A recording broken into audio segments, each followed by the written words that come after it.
Some doors should stay closed. Paranormal M. We open them anyway. Subscribe and join us in facing the unthinkable. The haunted girl with no name.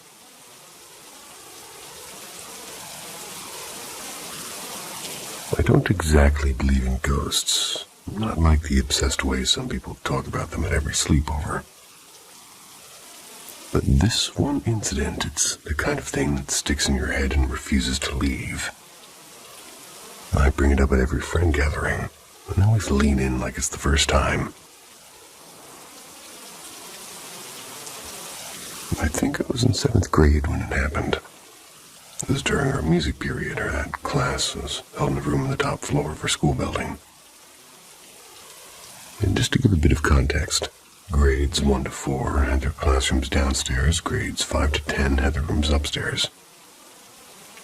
But anyway, we were walking up with our teacher when I realized I'd forgotten my sketchbook on my desk. Which was weird because I never leave it behind. Still, I mumbled to my friend that I'd be right back and jogged down to grab it. When I entered the empty classroom, it was quiet in that uncomfortable way only schoolrooms can be when no one's there. I walked to my desk, flipped open my bag, and then out of nowhere I heard the softest little voice behind me, and it said, "Hi." I nearly jumped out of my skin. There was a girl at the door, couldn't have been older than maybe 8, and wearing our school uniform, hair cut bluntly to her chin. She had this tiny, unsure smile, and I honestly don't remember her face clearly anymore. It's been years, but she was sweet-looking. She asked if I had any markers, and I never bring those. They're pretty pricey. But for some reason I had them that day. Don't ask me why. Fate or bad luck, who knows? I could have said no, but I didn't. I pulled the bag out and handed them to her. She walked over, said a quiet "thank you," and started backing away. Being the responsible 7th grader that I was, I asked for her name in class so I could find her later. She tilted her head like she didn't get the question at first and whispered something to herself and then said, "I'm Mia from class 3B. I nodded and went back to music class, where, by the way, I realized I'd left the sketchbook again, typical me. When class ended, I went straight to 3B. I kind of peeked through the door's little glass window, and there's no sign of her. The teacher noticed me, asked what I needed, and I explained about Mia and my markers. She looked around confused, and she said no one by that name was in her class. She even called out the name Mia to the students, and no one responded. Confused, but not freaked out yet. I checked every 3rd and 2nd grade class. Nothing, no Mia, no one who matched the description. I let it go for the day, and I mean, it is a big school, kids mix up their classes all the time. But the next day, nothing. The day after that, still nothing. By day 3, I was less worried about meeting a ghost and more furious that my expensive markers were gone. I even went to the principal. They let me check the attendance records, and there was no Mia, no similar face, and nothing like that. So to this day, I tell people mysterious entities swindled me out of my markers. I'm not scared about it, I just want them back. They were the good kind, imported, and my mom made me promise to take care of them. And now, years later, I still think about it sometimes. So hey, if you're out there, marker thief, ghost or not, can I please have them back? I have a feeling I know the kind of markers that you're talking about. And those are good.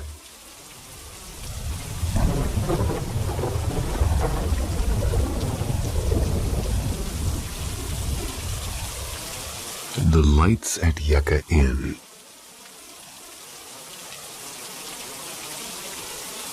Happened to someone I know really well. His wife has always been the nature adventure type. The kind of person who owns 3 different hiking boots for different trails, but my friend, He was more of a backyard barbecue and Netflix guy, at least until she came along. So one spring she plans a little family getaway. A few days of hiking around Joshua Tree National Park. That's because they have a toddler now, and she books their nights at the Yucca Inn, a rustic old motel just outside the park. The drive goes smoothly. They take turns hiking with the baby in a little carrier strapped to his chest. By the third night, everyone's exhausted, sunburned, and dusty, and happy. They all crawl into an old wooden-framed bed in their room, baby between them.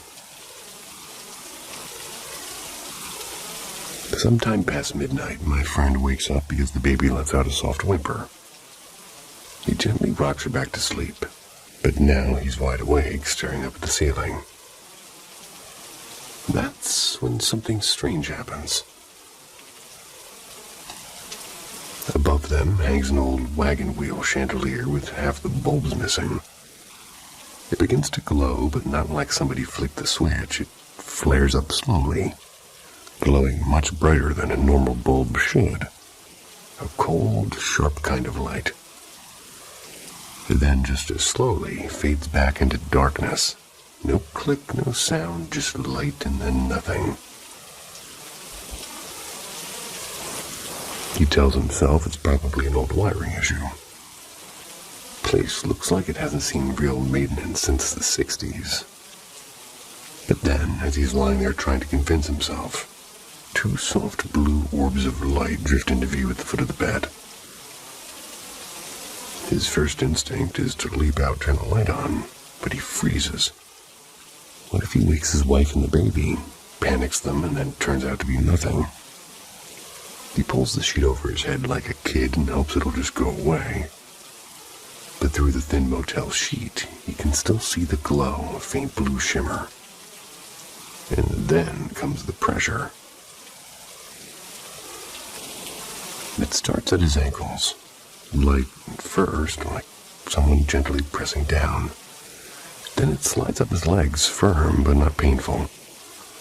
By the time it reaches his chest, his heart is hammering so hard he swears the thing's pressing on him and he can feel it. A soft hissing sound follows. Not loud, but steady, like air escaping from a cracked tire. He doesn't move, doesn't breathe too loud. He tells himself it's a dream, because what else could it be? And just as suddenly as it came, the pressure lifts. The light vanishes. The room goes dead silent again. He stays awake the rest of the night, occasionally sleeping with the phone's flashlight around the corners of the room. Nothing. At dawn, he gently shakes his wife awake and says he wants to leave early to quote-unquote beat traffic. Well, she doesn't question it. They pack their things and drive off before the sun is fully up. He doesn't tell her what happened. Not that morning. Not that week.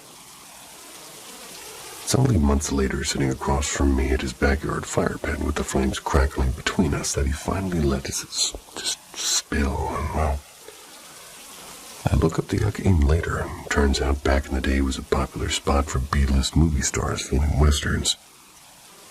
And one story sticks out. A heartbroken actress who ended her life in one of the rooms. Guests have written online about weird lights, footsteps, and pressure on their beds at night.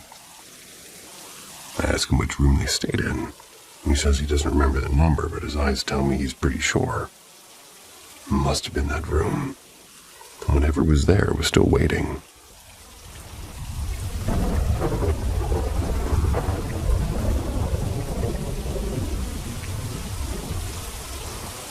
The room that wouldn't sleep.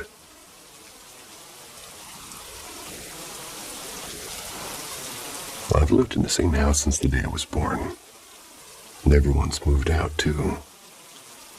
And it is an old, creaky house with the kind of floors that remember every step that you made. And of course, a house this old has its stories. A few people have died here over the years. Never thought much of it, though, and for context, I don't really believe in the supernatural. Maybe I'm agnostic, maybe just indifferent. That's why everything that happened later messed with my head so much. It was a quiet winter night. I was lying next to my sibling, both of us scrolling through our phones before drifting off. My sibling falls asleep fast, like knockout in 5 minutes fast. I usually end up awake staring at the ceiling. That night, I woke up around 1:30 a.m. and everything was still. The air was so cold I could hear the smallest sounds clearly. Then it began, a rattling noise. Sharp and steady, it was coming from the tall cupboard by the bed. The glass panels on its doors were shaking, and at first I thought it was my half-dreaming brain playing tricks. The sound didn't stop because it got louder, and I froze under the blanket and forced myself to sleep. It didn't happen just once. It was night after night I heard it again. When I told my family, they shrugged off and said, "It's just the wood expanding, probably a mouse. You're tired." But I knew how clear that sound was. And my sibling heard it too. It was one night when they just turned pale and made it real for both of us. A few nights later, I decided to actually look. I slid on my glasses and turned toward the cupboard, and everything sitting on top of it, boxes and bottles and random junk, was trembling. Not just the glass panels. The whole thing was moving, and that was enough for me. I grabbed my pillow, ran out, and spent the night in the study room. But years did pass. I still refused to sleep there, so my siblings had the room to themselves. And then one night they told me the bed started shaking, violently, like something underneath was pushing it. They thought it was an earthquake, and it wasn't. It kept happening for several nights, and then they left the room too. But the strangeness didn't stop there. I started waking up with random scratches on my arms, ones I couldn't explain. We all got sick more often, and my dad, who never admits fear, quietly moved to another room and never returned to that one again. And as someone who doesn't believe in ghosts, I've tried everything to explain it. I talked to friends, I researched late at night, and convinced myself it's physics. Old wood and nerves, but deep down it doesn't add up.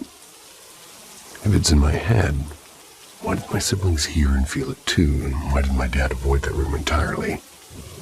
No one has an answer.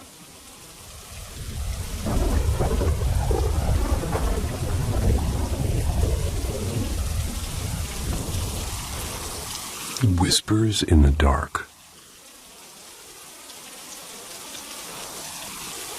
When I was 10, my grandpa was visiting. I remember it clearly because that night was the first time I ever saw the E.T. movie. And it was late, probably around 1 a.m. My 2 cats were curled up underneath my blanket as usual. I woke up to their low, uneasy hissing. At first, I thought they were just fighting, but when I sat up, all I saw was the faint glow of the nightlight casting shadows across the wall. I lay back down. But a while later, their hissing turned into a deep growl. When I looked toward the corner, there was a tall figure with no face standing by the dresser. It was facing the wall, but completely still. I jumped out of bed and ran down the hall to my grandparents' room. My grandpa told me to lie down between them. And that's the last thing I remember from that night. Another story comes from my sister. And every summer we'd spend time in a small house her grandparents had in Lancaster. She once told me that, well, at night she would see a little girl in a white nightgown walking past her open bedroom door, just pacing slowly back and forth as if waiting for something. She never said anything, just would walk. And there was also one summer I stayed alone at my grandparents' house. I was definitely 10. I woke in the dark with that sharp feeling that someone was standing right behind me. Couldn't hear anything, but it felt like there were eyes locked on me from somewhere close. I panicked so badly I screamed for my grandpa. He rushed in carrying a small silver cross and sprinkling holy water on the floor, praying out loud for whatever was there to leave. And I don't remember much after that. But the next day, I felt strange. Like the world wasn't fully real anymore. For years after, I'd catch myself glancing over my shoulder, convinced something was always there. When my grandparents moved closer to town and got their own apartment, things didn't really stop. I was 17 and often spent the night there on their pull-out couch. One night I woke up lying on my side facing the TV that was just a foot away from me. My whole body was frozen and I couldn't even breathe properly. Then the TV screen, though off, started glowing, faintly at first, then brighter and brighter with a strange gold-white light. A shadowed hand stretched across the screen, growing larger until it almost touched my face. Then a man's silhouette stepped out of the light, and the room filled with a low humming sound that made my teeth ache. I squeezed my eyes shut and the noise rose like static. When I opened them again, it was morning, and I know it wasn't a dream because my dreams never feel that real. The most recent thing happened just a few weeks ago. My best friend slept over and used the spare room, my grandma's old room. And in the middle of the night, a framed photo kept sliding off the shelf and hitting the floor. The next morning, I checked, and the way it was placed, it couldn't have fallen without being pushed. She told me it happened at least 4 times, and she had to wedge a pillow in front of it to make it stop. And she also said she heard footsteps on the old wooden floor and the creaks echoing like someone moving around slowly. So yeah, weird stuff. Tried to explain it all away, but late at night it still feels like someone's watching.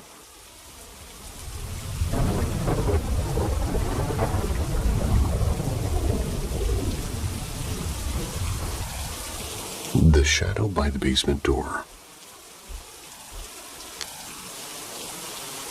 So I'm scrolling back to this page after a late-night bathroom run. That was after I did all of my research about beaver nuggets and the like, and, well, my girlfriend texted me saying she saw something moving in the hallway. It was right by her bedroom. It was just a few feet from where I was. She said it looked like something was sliding across the floor toward my son's room. And honestly, that alone was enough to make my stomach drop. So here goes. My co-signed ghost story from about 22, maybe 24 years ago when I was maybe 10 or 12. My parents had split before I was old enough to remember much. I stayed with my mom during the year and spent summers with my dad in Pittsburgh. He was living with his girlfriend back then, and in this house her parents had given her, well, people in the neighborhood whispered that something had died in their basement a long time ago. Not murder, just a quiet tragedy. Never went down there at night, and the whole vibe was wrong and cold and heavy. Most of my dad's side of the family, grandparents and cousins, lived in Pittsburgh too. One summer night, my cousin Tara, a year older than me, stayed over, and Dad had gone to a bar with his girlfriend being upstairs. Okay. Tara and I were camped in the living room right next to the kitchen. Basement door was in there, and we were feeling brave and decided to watch the X-Files. Funny, I never realized how, well, at least until now, how creepy that intro music really is. It is actually fantastic, but anyway. We barely go through the opening theme before deciding to grab some snacks. As we step into the kitchen, reach for the light switch. It's like we both just froze there, because something tall, dark, and shaped like a person was moving toward us from the basement door. There was no sound, just a slow, deliberate shape gliding forwards. We didn't even look at each other, and we screamed in perfect sync and bolted up the stairs to my dad's girlfriend's room. We never saw it again, but we both saw it that night. And I wish more than anything that Tara were still alive to talk about it. She passed in 2018, and that was the last summer I went to my dad's before everything fell apart and contact stopped completely. I never asked her about it again, but I know she remembered, because how could she not? A softer memory. My sister and I both swear we saw my pap at Grandma's house, and that was years after he passed. We used to sleep in that living room. Through a small opening in the wall, you could see the hallway. And we both on different nights described him wearing that same old red flannel shirt, just walking quietly through the hall like he used to. It wasn't scary, it was just there. This basement one, though, still gives me goosebumps even now. I'm sitting here staring at the dark doorway of her bedroom, hoping I don't see whatever she thought she saw. She's fast asleep. Probably woke up when I got up to use the bathroom now. But still, that hallway feels too quiet. Sounds like a good hallway to me.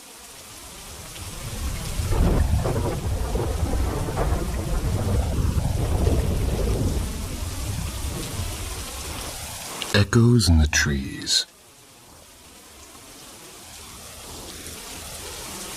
I'm 15, meaning my cousin lived close to a forest that's always had something wrong about it. It's split into two places, the upper side where my aunt said she once heard something following her, and the lower side where everything got stranger. And about 4 years ago, I saw something standing between two birch trees in broad daylight. It wasn't tall, maybe the height of a 10-year-old kid, and it wore something like an oversized dark cloak. Its head was smooth, round, and pale like paper. No mouth, no ears, just two black empty holes for eyes. It didn't walk, it swayed slowly, side to side, like it was floating in place, and I whispered, "Hello?" It tilted its head, but it didn't answer. We stared at each other for about 10 seconds. I took a step back to grab my phone, and it was gone.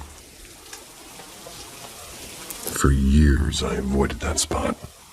Even when I walked nearby, the air felt too still, like something was holding its breath. And last month, my cousin saw it too, only this time its face was blank. At first, he thought it was maybe my aunt in a white shawl. When it started moving, he froze.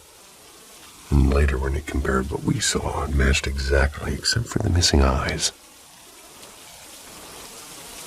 My aunt told us about something chasing her years ago. It was up in the upper forest near an old birch tree. She never saw its face, only a pale blur, and when she ran back home, her neighbor's dog started howling. Whatever was behind her vanished, and that birch was cut down a year later. Everything went quiet. At least up there.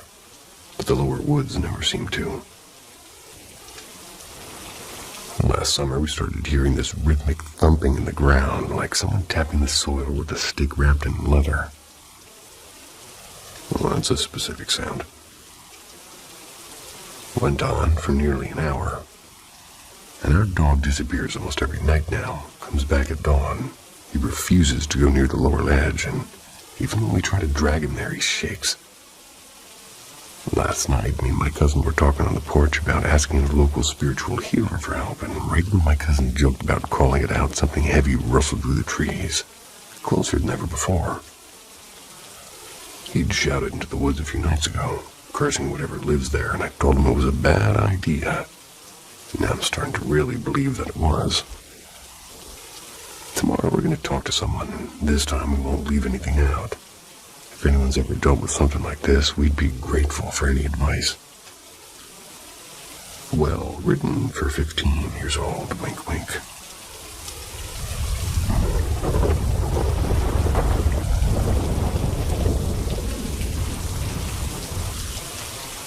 The Final Gaze. It was nearly 3 in the morning when the wind began to howl, dragging its cold breath through the old courtyard like a wandering soul that had lost its way. The trees, skeletal and stiff, rattled against each other until their shadows braided across the morning hall floor, thin and black like cracks in old porcelain. Thunder murmured far away, lightning tore the night open in thin ghostly seams, illuminating the long room where the scent of incense had long since grown bitter. I sat alone in the front row. The single bulb above me flickered like a dying pulse. And there was just this trembling. It was as though it too feared to shine too brightly. The portrait of the departed hung above the altar, but something in it unsettled me. Perhaps it was a slight curl of the lips that hadn't been there before, or the way the eyes and that sickly light seemed to follow each shallow breath I would take. And then came the whisper. Not from the wind, not from the house. A dragging, dry sound rose from beneath the incense table. A sound too deliberate to be imagined, and I froze, and then something moved. A white dog, small and soaked from the rain, crawled out from the darkness. Its fur slicked to its thin frame made it look less like a creature of warmth and more like a ghost wearing a body. Its eyes seemed to glimmer, not yellow, but a milky, clouded silver that fixed on me with unnerving clarity. It made no bark, no sound at all, just looked as if it had been waiting. But we had never owned a dog. And my mother's voice, a memory stirred.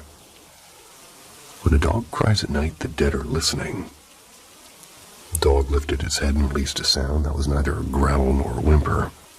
It was low and wet and wrong, and then slowly it turned its gaze away from me and toward the coffin behind the altar. A creak broke the air like a snapped bone, and the coffin trembled, and in that instant I understood. The dog's warning had never been for me.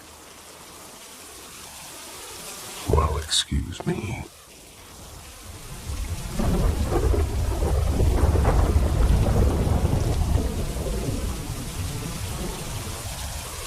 The Night at Ridge Hollow. I was in Shenandoah, near a spot called Whispering Ridge, about 8 months ago. I decided to camp out there, even though the temperature at night was barely above freezing. So I pulled into a small gravel parking area around 7 a.m., surprised not to see a single car. My plan was to hike in, spend the night, and head back the next morning.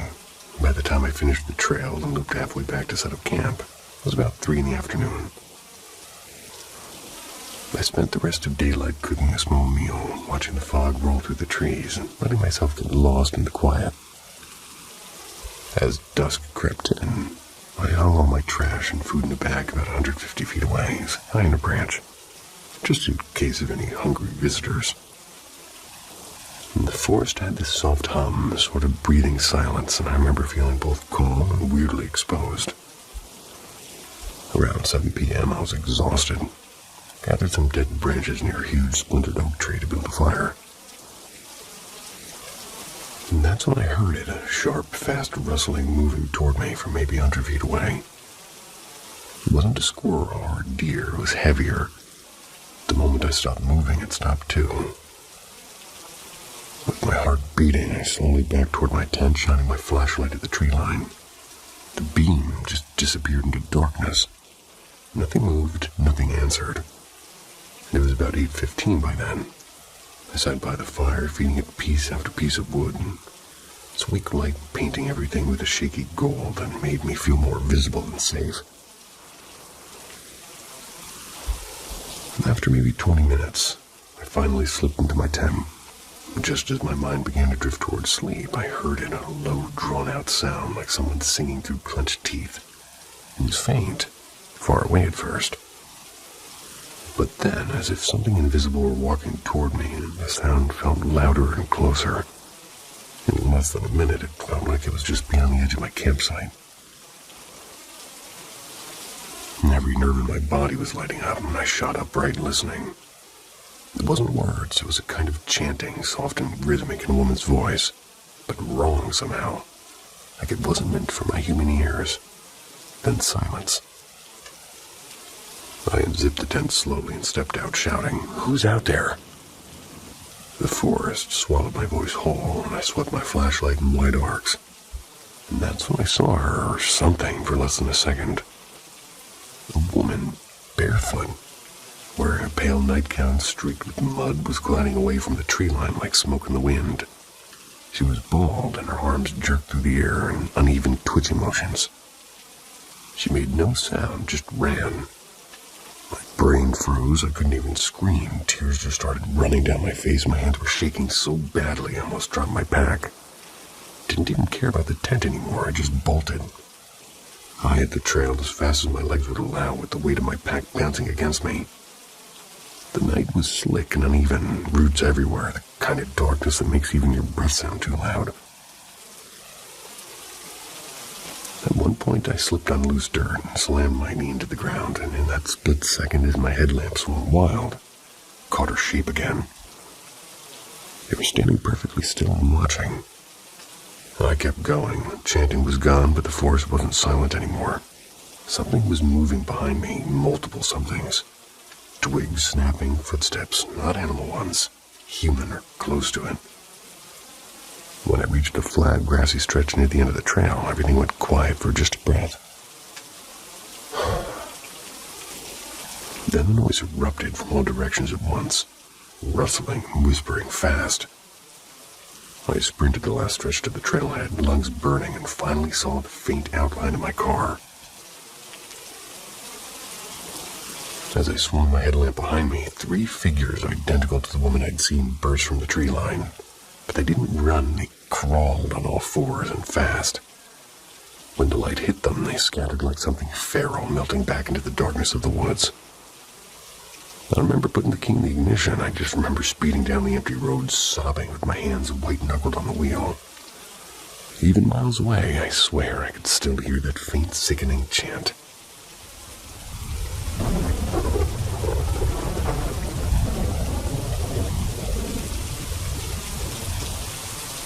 The night I met the guardian of the garden.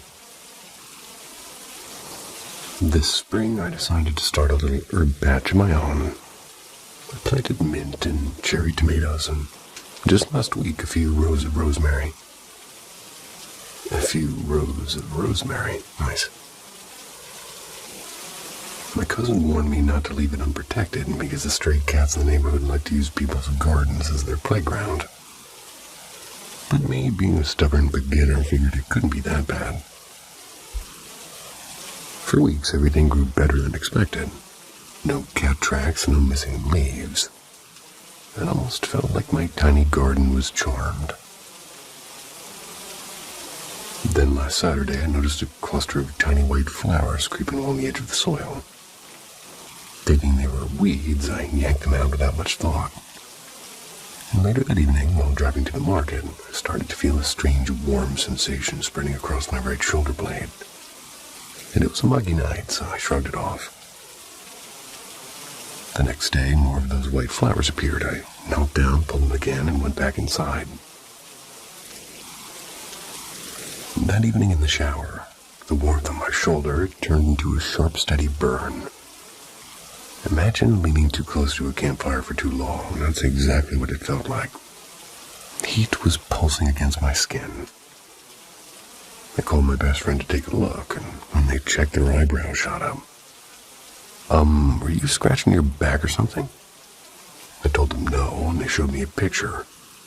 4 faint but angry-looking lines across my shoulder blade. No broken skin, but bright red like they just appeared there. So we sat in the kitchen trying to figure it out. Was it my new laundry detergent? Well, no, that wouldn't explain the scratches. Did I brush against something sharp? I mean, not that I could remember. And then I thought about the flowers. It was the only thing that had changed. My grandmother used to tell stories about earth guardians, spirits that take the shape of local animals to protect certain places. When I was a kid, she used to say fox spirits liked gardens that smelled of rosemary. I laughed it off then, but now I really wasn't so sure. My friend pointed out that the scratches looked like they came from something with claws, not human. It made sense. No cats, no birds, no damage to the plants. Maybe something else was keeping them away. That night, I brought out some leftover grilled fish. Something fox spirits supposedly liked. According to Grandma, I set it on the edge of the herb patch. The neighbor's golden retriever, usually a shameless food thief, came bounding down the driveway but stopped abruptly halfway. He tilted his head, wagged his tail nervously, but didn't come closer. I placed the fish carefully in the soil, whispered a quiet apology, and promised not to touch the flowers again. An hour later, the burning on my back faded completely. When my friend checked the scratches again, they were gone. Not lighter, but actually gone. And this morning when I stepped outside, the spot where I'd left the offering was clean. No trace of fish bones, and the white flowers had grown a few inches taller overnight. I don't know if fox spirits are real, but something is watching over my garden, and honestly, I'm okay with that.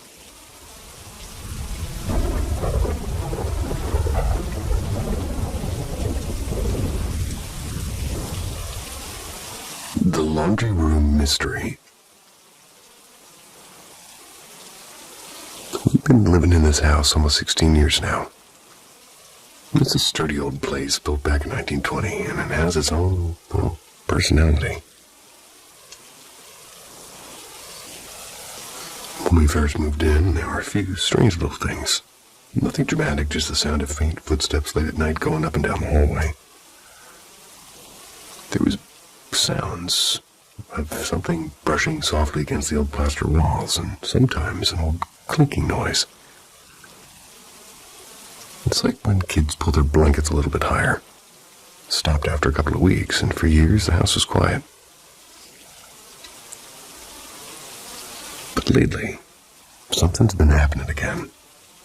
Mostly harmless stuff at first, like knocks on the walls where there's no pipes.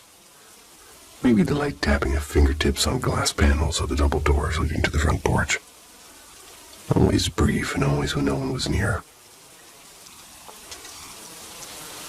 And then came the night with the laundry. We have 3 kids, and that evening my wife and our eldest, I'm going to call him boy number 1, went down to the laundry room to start a wash before heading out for groceries. My daughter and I stayed in the living room watching a movie, and boy number 2 is upstairs absorbed in his game console. As she walked out the door, my wife reminded us to toss the clothes into a dryer once the washer was done, and predictably we forgot. About an hour later, they returned. She called out from the hallway. "Did anyone move the laundry?" I told her no, and she sighed and went down to do it herself. Seconds later, she yelled up the stairs. "Boy number 1, why would you do this?" Boy number 1 stood by the door, blinked at her, and said, "Do what?" "You left half the clothes in the basket, and they're wet."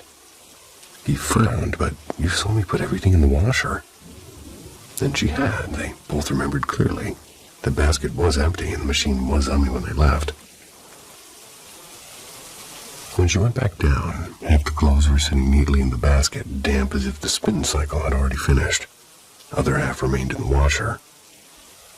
And there's no shortcut to the laundry room. The only way down is through the kitchen door, the stubborn old back entrance that screeches when it moves. And trust me, if anybody had opened it, we would have heard. Boy number 2 never came downstairs.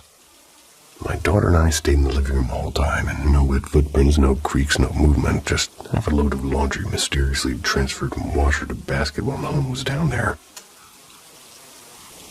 If the clothes had been dry, we could have shrugged it off as a simple mistake, but they were freshly spun and damp as if someone or something had helped out with the chore. I know how this sounds, but this house has a way of reminding us we're not always alone.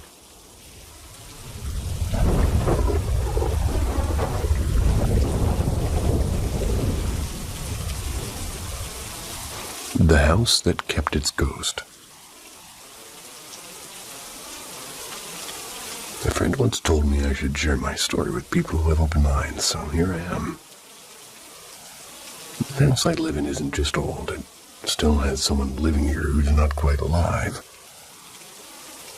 I bought this house with my husband in the summer of 2019, built in 1927, and has been part of this family for nearly a century now. My husband's great-grandfather built it by hand with help of his brothers. And after he passed away, it went to my husband's great-aunt and then eventually to his uncle. Since his uncle has his own home and was getting too tired to maintain this place, he sold it to us. The house was in lovely shape, just needed some sanding, paint, and new light fixtures. He always wondered why his uncle had gone through so many tenants over the years. The house was warm and sunlit and full of character. But of course, that was before we understood why. The first time I saw him was 2 days before moving in. My husband and I were hanging up curtains in the front room. We were turning to grab the next curtain from him, catching sight of a man standing just behind him. He looked about 5'10", wearing a dark suit and a fedora hat like someone straight out of the 30s. He had no color but grayscale, like an old film reel, and for the briefest moment we locked eyes, and then calmly he turned and walked right through the wall. I stood there frozen with my heart hammering in my chest, and I didn't say anything to my husband. I told myself I was exhausted and stressed from packing. Maybe my brain was playing tricks on me. A few weeks later, the house had settled, but he hadn't, because at night we heard light footsteps in the hallway, knocking at random hours and the soft sound of floorboards creaking where no one walked. My dog would suddenly stare into corners and bark like someone was standing there. So one evening over dinner, when the family was swapping out stories, I finally mentioned it. My husband's grandmother chuckled and told me to describe the man. She quietly left the table and came back with a black and white photograph. I swear, I felt the blood draining from my face because it was him. That's Arthur, she said, tapping the photo. He built the house with his own hands and died right here in the parlor. At first I was terrified, but over time something shifted. Arthur never did anything violent. He doesn't slam doors or throw things. He just exists here quietly. And now when I came home, I say hello to him out loud. I even started leaving fresh marigolds near the old rocking chair by the window. That's where he makes his presence known most often. And sometimes at dusk I'll see a faint gray silhouette there, and almost always if something unusual happens, the air carries the faint smell of pipe tobacco. Neither me nor my husband smoke. My husband refuses to believe it. He says acknowledging it would make it too real, and I understand. I used to be a skeptic too. But living here has changed that. It's strange. Sometimes it's unnerving, but it's oddly comforting. Arthur is as much a part of this house as the wood beams and creaky floors, and I guess in a way we're roommates now.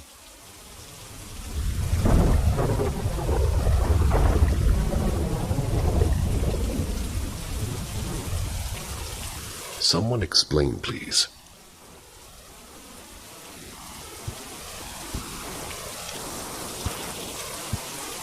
The first experience I've had took place in an old town in England. It's called Stratford. It's upon Avon, which my family and I were visiting on holiday. On one of the days we were walking, spotted an old museum called Sheev's House.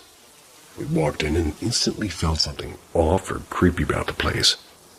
It was extremely old and had loads of wax figures dotted around. Anyway, while we were exploring the museum, me and my dad and sister went ahead, leaving my mom in her room by herself. This is where it gets weird. My mom reported having her jumper pulled aggressively from behind while she was reading an article. She turned around thinking it was me or my sister messing around, but to her surprise, there was not a single person in the room.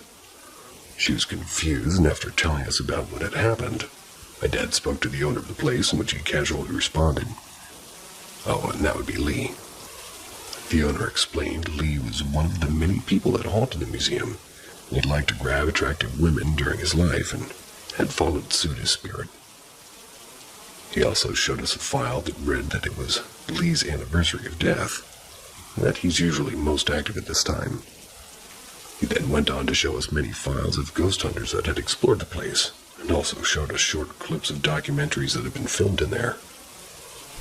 If you search up Sheev's House, it's got a long documented list as one of the most haunted buildings in England. The owner also ran ghost tours at night, which me and my dad attended but didn't see anything. Anyway, my mom's convinced that her jumper was pulled, and the fact the building is known for being haunted is undoubtedly strange. This next experience is even more creepy. Coming back from a vacation in the south of France, I guess, my family and I stopped at an old sort of family-run hotel place as we're driving and needed to split up the journey. I'm not sure what to call it. It wasn't a hotel as such, but almost like a big house which you could rent a room in. The family cooked for us, and although the building was old, nothing seemed too off about it. Anyway, me and my sister went to sleep in one room and my parents were in the other. And in the middle of the night, I heard a smash come from their room. I remember being scared. went back to sleep, not daring to investigate. In my morning, my parents were freaked out. They told us that in the night they could constantly hear footsteps next to them and floorboards creaking. I then found out that the smash I heard the night before was the light bulb, and how that had happened freaked me out more than anything. Left in my parents' room by the owners, there was a bat with a bit of a string on it and a ball at the end attached to the string. An old-fashioned kid's toy, basically, where you repeatedly hit the ball back and forth. But anyway, my mom had told me after she woke up to the light bulb smashing. The bat and ball had moved onto the bed from its original position. It was under where the light bulb was, surrounded by glass.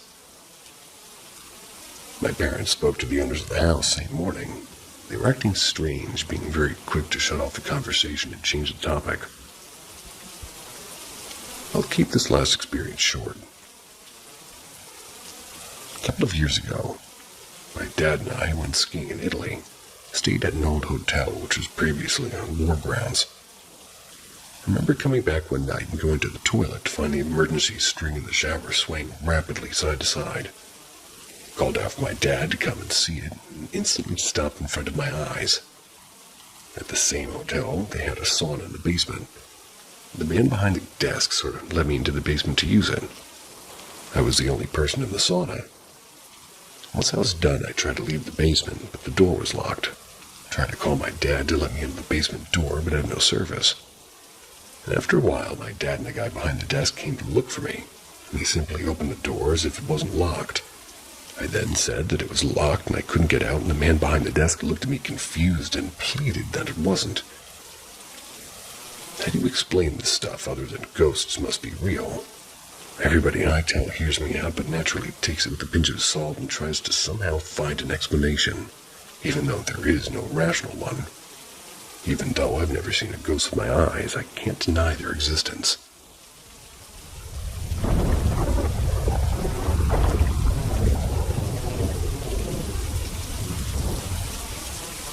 I'm being warned in my dreams about my granddad's house. Okay, so since I was young, I would always have the same weird dreams in my granddad's house.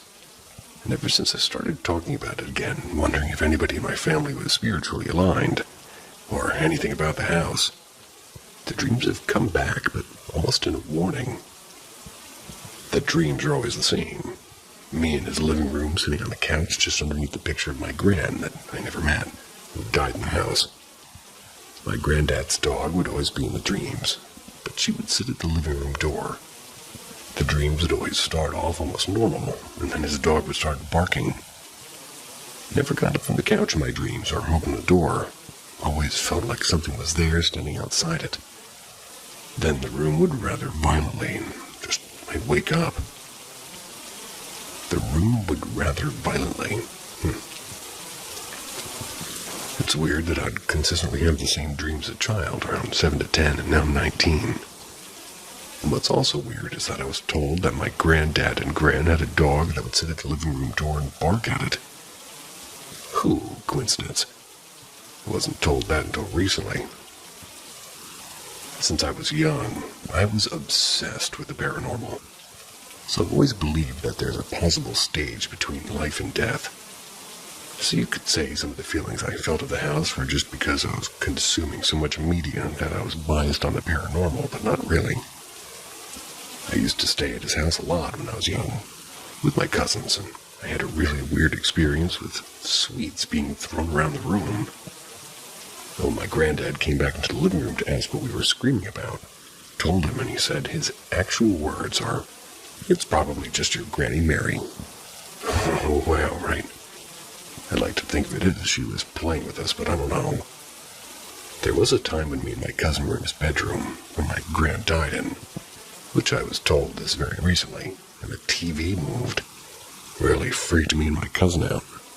And yeah, there's probably explanations to why it moved, but I don't know. I've had sleep paralysis in the house, and I used to sleepwalk a lot there, which I rarely did as a kid. My mom also told me recently that he used to have a parrot, and the parrot would always say, "Margaret," at the same time every single day. My granddad would say, "That's Mary getting up."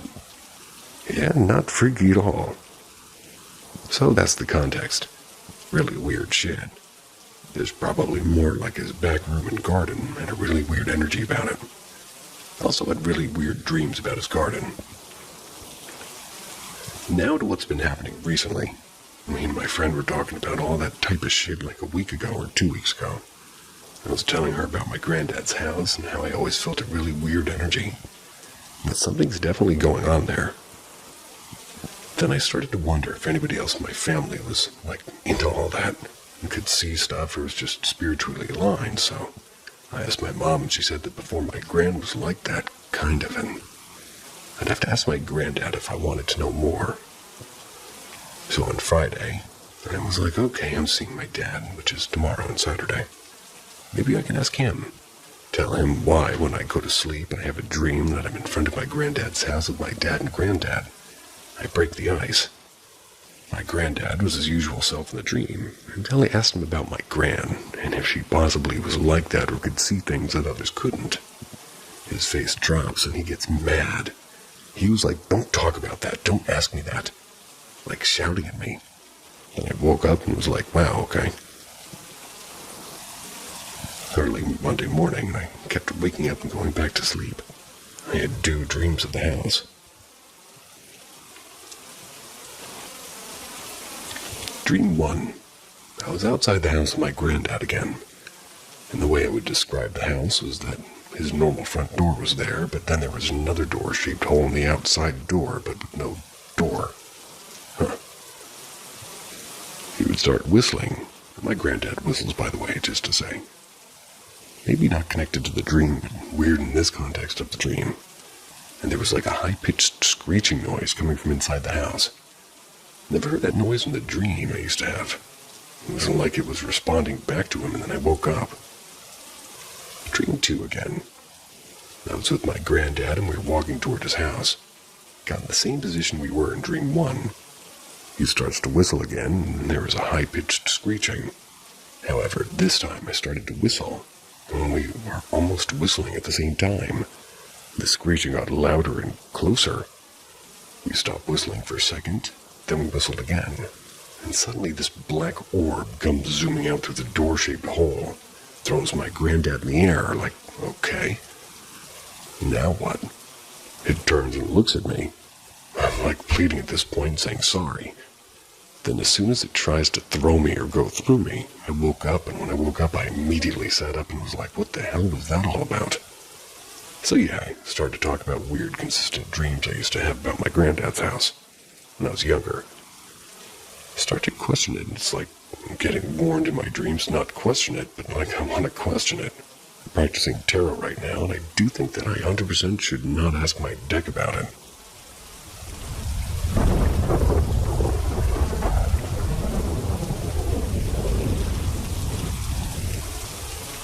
Lived in a haunted apartment for a year. This happened to me, a 33-year-old male, in late 2016 till early 2017. I was in the military stationed in Tampa, Florida. I was 24 years old at the time.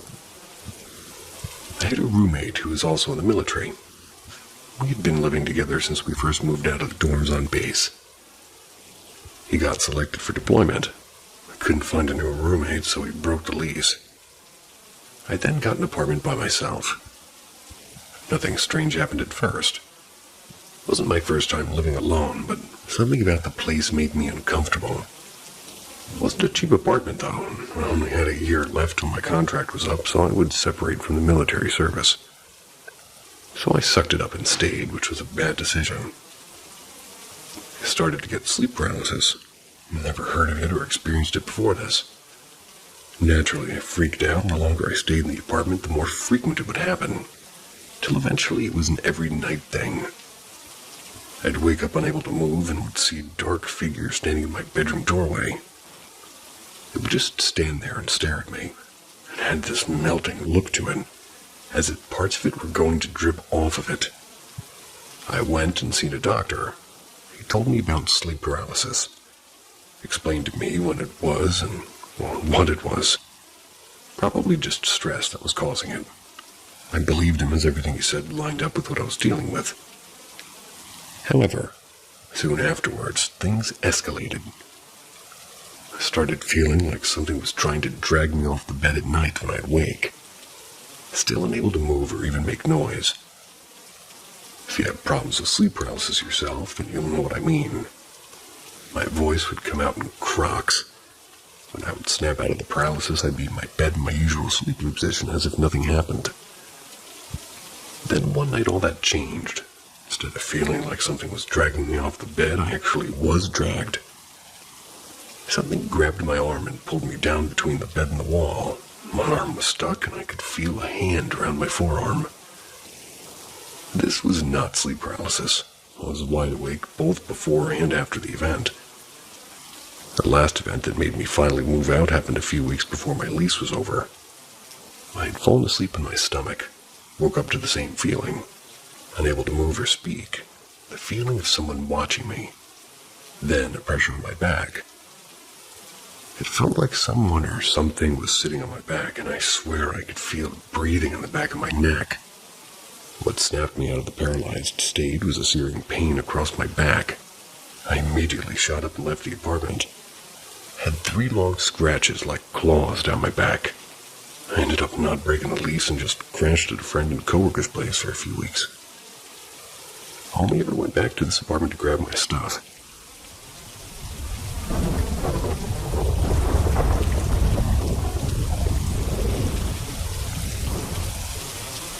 At the time, we went to an abandoned insane asylum, but ended up running for our life.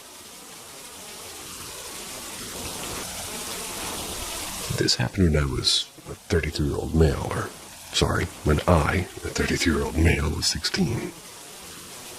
I didn't get my driver's license till I was 18, but my friend, let's call him Gary, got his.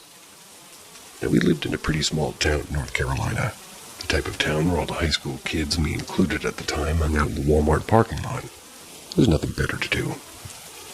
So me and Gary had been friends since the beginning of high school. Met in one of our classes freshman year. Gary was into the spooky stuff, and so was I.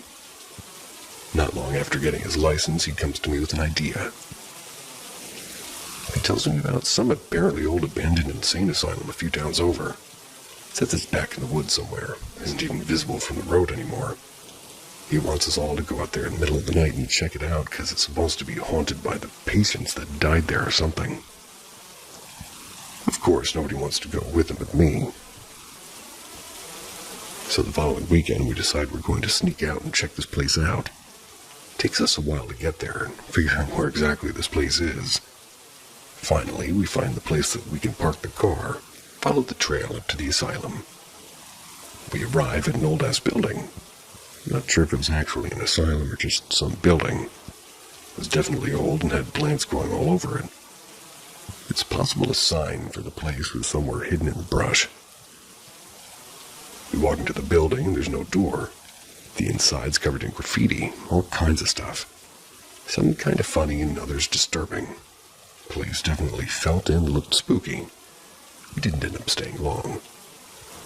We had been inside maybe 10 minutes or so, exploring a few rooms near the front of the building.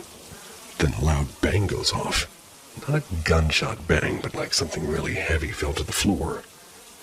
Me and Gary freeze. We turn to look at the doorway of the room the noise came from at the end of the hallway. A wheelchair slowly rolled into view from the room. And in this wheelchair is an old doll. And if you know what a Raggedy Ann doll is, then picture that. Well, that was enough for me and Gary. We decided to just head back to the car. We're walking back to the car through the trail. We're both obviously scared, but neither of us want to show it or admit it. As we're walking, we hear something move around in the woods.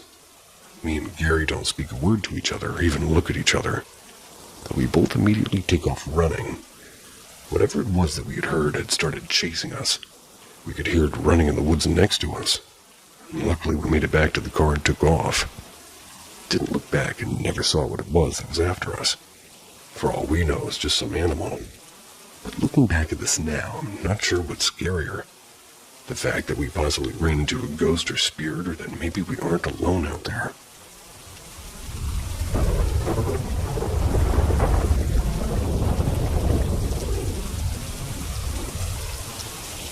A haunted 4th of July.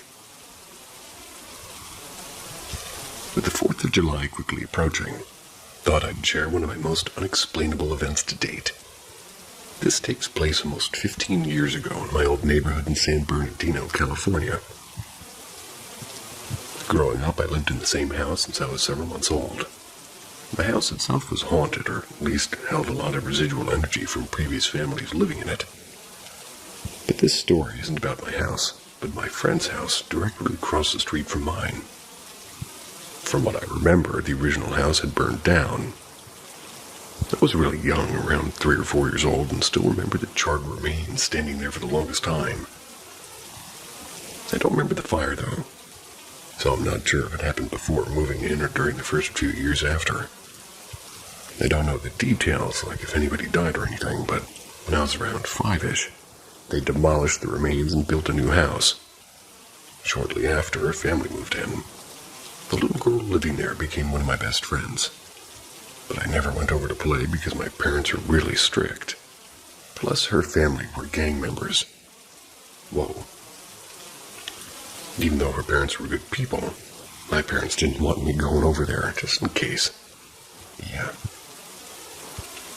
They lived there for several years. My friend never mentioned anything spooky going on in the house. However, she did mention that her mom had seen some things in my house, with one being about seeing a little boy disappearing by the side of my house. I've never seen a little boy or felt the presence of one, so I'm not sure if it was true or not. One day they decided to move out, and another family moved in, but for a short period of time since the house ended up being too large for the woman and her kids, and she decided to downsize and move into a house behind the house in question. This was a 2-home lot owned by the same landlord. During this lady's move, my other friend that lived next door to me and her family decided to move over to the one across from me. Now that I was older, my parents didn't care if I hung out over at their place, so I helped them move and practically existed over there all the time after school. Prior to the main story, there had been times that things seemed off in the house. I once babysat my friend's baby brother, and there would be noises coming from the kitchen and hallway. I thought it was their cat messing around. On another occasion, I'm hanging out with her and her brother, who was around her age. I was on my laptop sitting on their couch, and they'd gone into the kitchen. Shortly afterwards, out of my peripheral, I thought I had seen her brother come back, and I was standing facing me in the hallway, in front of the bathroom. But when I asked him a question, he didn't answer. When I turned my head, there was no one there.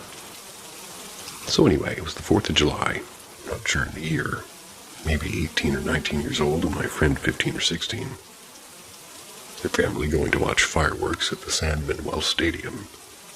She didn't want to go and decided to stay and hang out with me and my parents, since we're going to have a little cookout. After we ate, we sat on the curb and watched the neighbors lighting fireworks. Shortly after, she went over to her house. I don't remember for what, but when she tried to get in, the door was locked. What was strange about it was that her family never locks the door, and no one was home. Plus, they knew she was staying behind, and they also had their dog there. So she needed access in order to let her out to go potty and stuff. After a while, we decided to check if any of the windows were open so we could get inside. I was hesitant just in case somebody might have snuck in like a burglar or a crackhead, but we ended up finding a bat just in case. Luckily, her mom's window was unlocked, and with a boost, I was able to get through the window. I met her at the door. When she came out, she said that it was strange that the deadbolt was locked. Her parents don't have a key to the deadbolt, only the bottom doorknob, so there wouldn't have been a way for them to lock it from the outside. We did a quick search, and no one was in the house, only the cat and the dog looking visibly nervous. When her parents came back home, we asked them about the door, and they confirmed that they didn't lock the door, but chalked it up to maybe it flipping over on its own.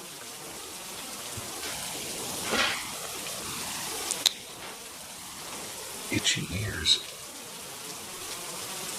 A couple of days later, my friend, the one who originally lived in the house, came to visit and hang out, and the three of us were catching up on what's been going on and began telling her about what had happened.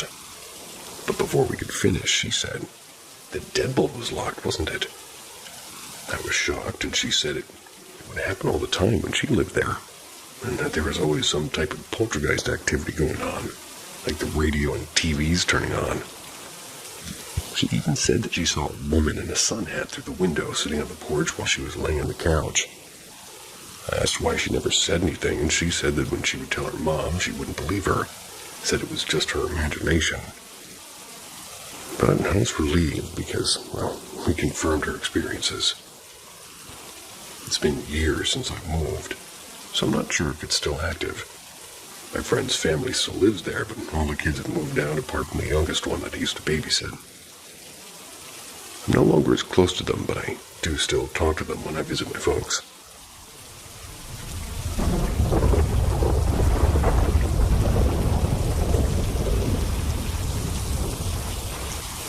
My ghost stories, cemetery stories.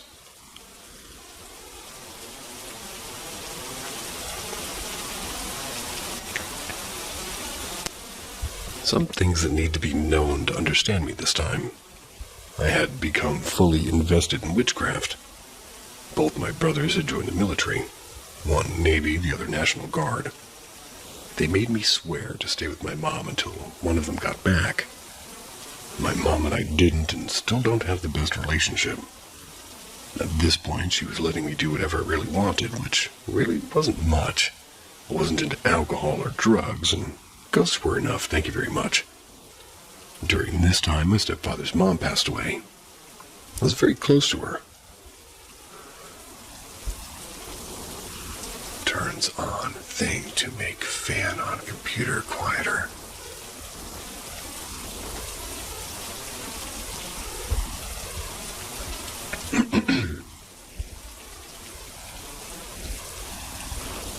Ghosts were enough, thank you very much.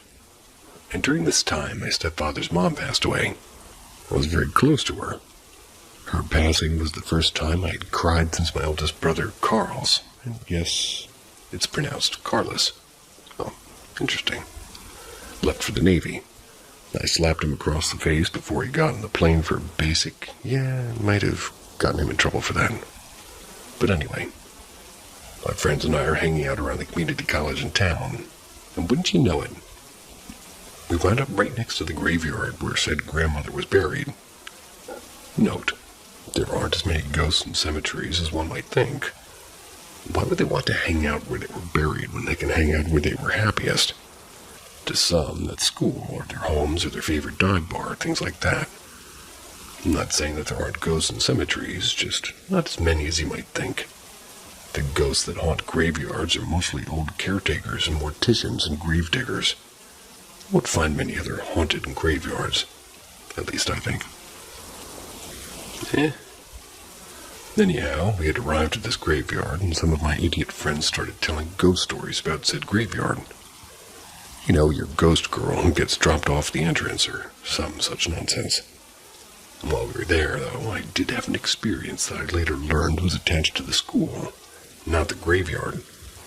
But anyway, we're sitting outside the graveyard, which wasn't uncommon in Ontario. Teenagers would hang out wherever they could. When I saw him, he was a farmer, or at least that's what he looked like to me. He was mumbling something under his breath and pacing back and forth. I stepped away from my friends, worried that this old man was lost and needed help. I didn't have a cell phone. My friends did, so if needed, we could have called someone. And upon walking up to him, I noticed that he was really thin. His clothes were hanging off his body, and he looked like he'd been digging. I paused, concerned about getting too close. "Sir," I called, "are you all right?" He looked up at me then, and that was when I saw it. Half of his head was missing. It dawned on me then that he wasn't alive and that I had willingly walked up to a ghost. "Can you help me find it?" he asked. I tried to calm myself so I could try to help him. "Find what?" I asked. He lowered his head like he was trying to remember and then shook it. "I don't rightly remember," he said. I could tell by the vernacular that he wasn't a recent ghost. "Do you remember where you lost it?" I asked. surprising myself by continuing the conversation. He squinted at me. It was in a room in a house near the hospital. And that's when I realized why he was out here by the school dormitories, not farther in town. You see, a few years before, an old nunnery had been moved from the hospital grounds to the property that the school owned. It had been a big deal at the time. And I remember that some of the sorority sisters had said that the place was haunted, and at the time I thought, well, duh, it's a nunnery.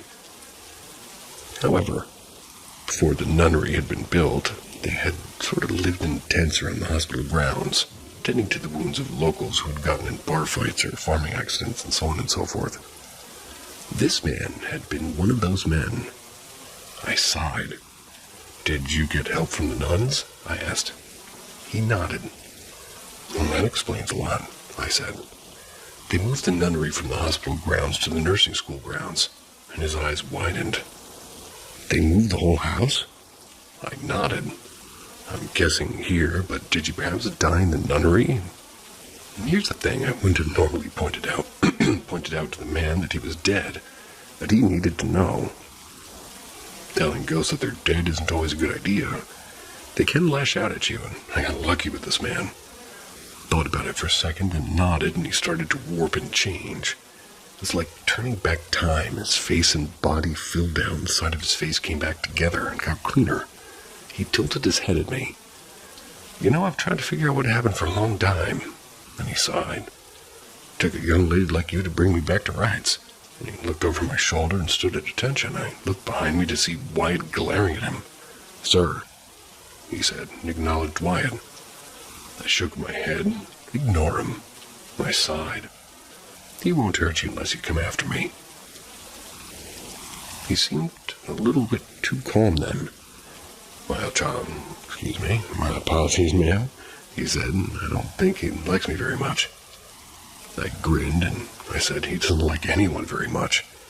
I tried to shoo Wyatt away, but he refused to budge, and I turned my attention back to the man in front of me. "Can I ask what happened?" He lowered his head. "I don't think such a tale is meant for such tender ears, ma'am." I raised an eyebrow at him. "Firstly, please stop calling me ma'am." I pointed over my shoulder to Wyatt. "He calls me that, and I hate it. Second, he's told me stories that wouldn't have been considered appropriate for mixed company, so anything you can tell me likely won't faze me." I smiled tenderly. "We can start with just your name if you like." "Name's Joshua." "Hey, Joshua," I said. "Lady behind me's Wyatt, and my name's Leah." And by this point, my friend had started staring at me from the graveyard entrance.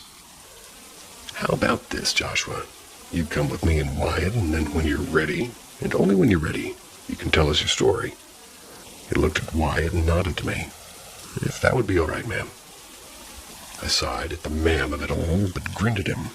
"All right, come on then." And with that, I rejoined my friends, who asked me what the hell I'd been doing. I laughed it off as something weird that I did and said that we should head home as it was getting dark. Walked behind them and glared at Wyatt. "If he keeps calling me ma'am because of you," I said quietly so Joshua wouldn't hear me, "I'll find a way to send you wherever you're meant to go." Wyatt laughed. "But I like that he's afraid of me," he said, pretending to pout. "Well, yeah, he won't be for too long."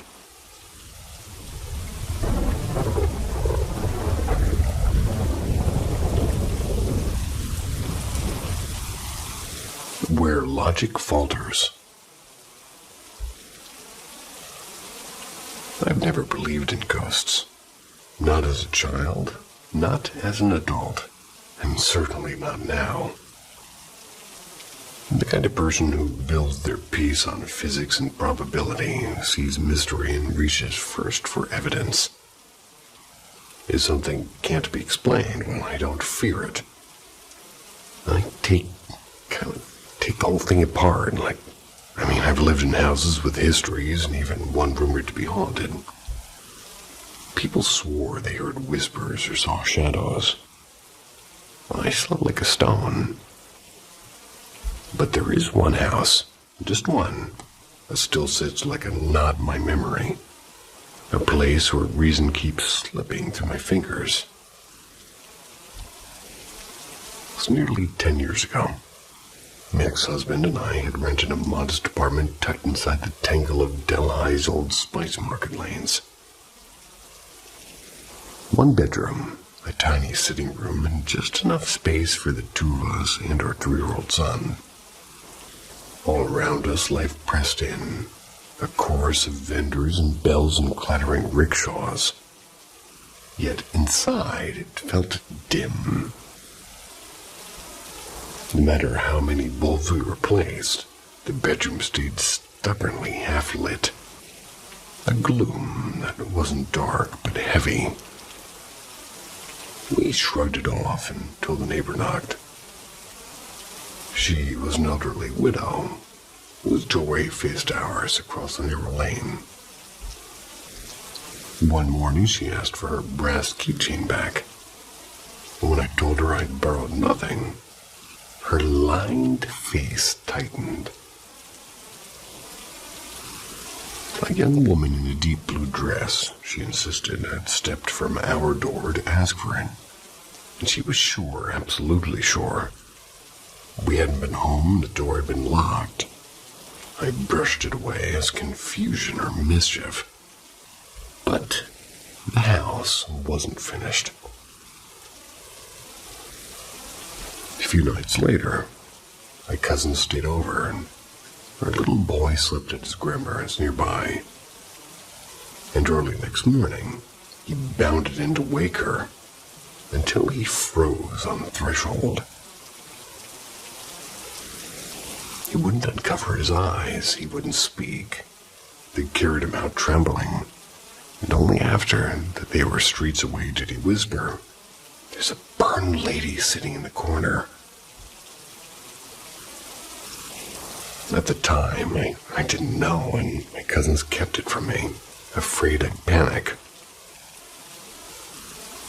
And meanwhile, my own son spent hours murmuring to the same corner behind the bedroom door. He'd offer his blanket and giggle softly as if something was listening, or someone. Children invent friends, I told myself. Imagination. And that word became sort of my anchor.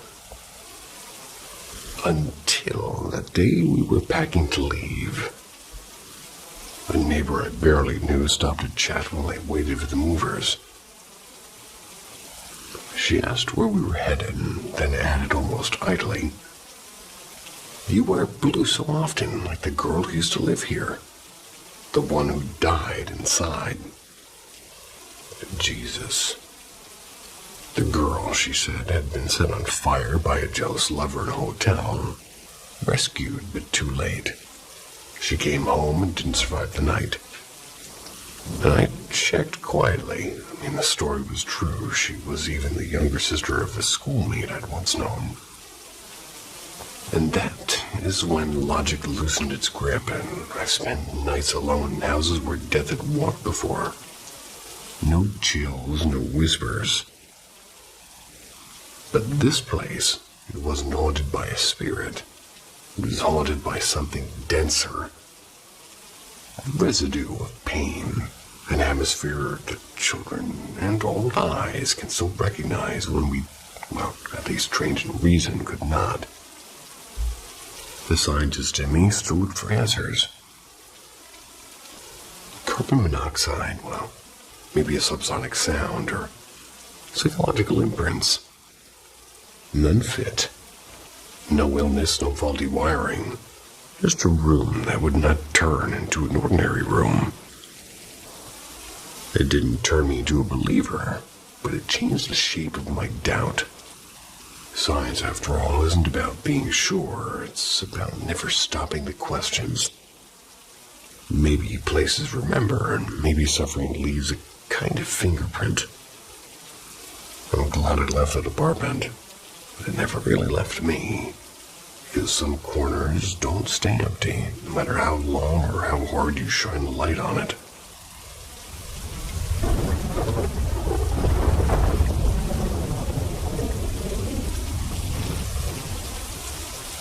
The Black Mist of Winterberg.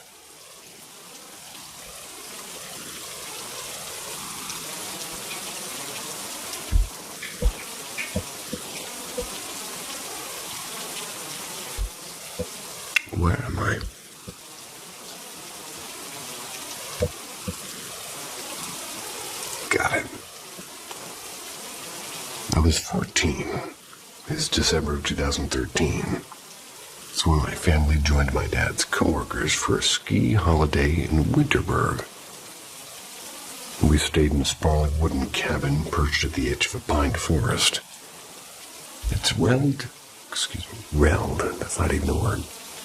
Its red, tiled roof gleaming against the snow was a wide balcony overlooking the slopes. The place smelled of old wood and chimney smoke, aged but charming, like something from a storybook. And on the second day, I wiped out while snowboarding and sprained my wrist during the process. And by evening, I was done with everybody fussing over me, so I retreated into my room upstairs to lose myself in Mario Kart on my Nintendo DS. And outside it was already pitch black, though it was only about 6:30 p.m. The second floor was shaped like an L. At the end of the short side sat the staircase. Midway along at a small bathroom, and my room opened right at the bend where the hallway turned long and narrow. My parents' room was at the far end, and from my bed with my feet aimed at the door, I could see the entire hallway bathed in the soft yellow light I always left on. Halfway through a race, something shifted. The light seemed to dim, just slightly, but enough to pull my eyes to the hallway. And there it was, an inky oval of mist, floating 10 centimeters above the wooden floorboards. It churned like a slow-boiling water. It remained partly transparent, and I could see, like still through the corner behind it, in the hallway light glowing through. And at first I laughed nervously, thinking maybe I'd been staring at the screen too long. I turned on my night lamp. No difference. The shape held, and silent and still, but heavy with the presence that prickled the back of my neck. I rubbed my eyes hard, and when I looked again, the black fog waited exactly where it had been. I wanted to call out, but there was no sound coming out. My heart was hammering. I yanked the blanket over me and pressed deeper into the game. Anything to drown out the dread. And every few seconds I peeked, and the mist hovered, and unchanging basically, for what felt like forever. 10, maybe 15 minutes later, until without a sound it was gone. I bolted downstairs in tears, begging my parents to leave. And we didn't, and I swapped rooms with one of the other kids and never saw it again. The rest of the trip passed like any ordinary holiday. Years later, at 24, I told the story to a girlfriend who loved all things paranormal. Her face turned serious. There are 3 kinds of apparitions, she said. White, benevolent, gray and neutral, and black, the ones that carry malice. They can disguise themselves, but what you saw chose not to. And her words froze me, and I pictured that dark oval again, and how it had simply watched, and her wrist had throbbed with pain. I was fully awake. The window had only cracked. No cooking smoke and no candles, nothing to explain it. Now, whenever I recall that night, I really wonder what the black mist wanted, or what might have happened if it had lingered a little longer.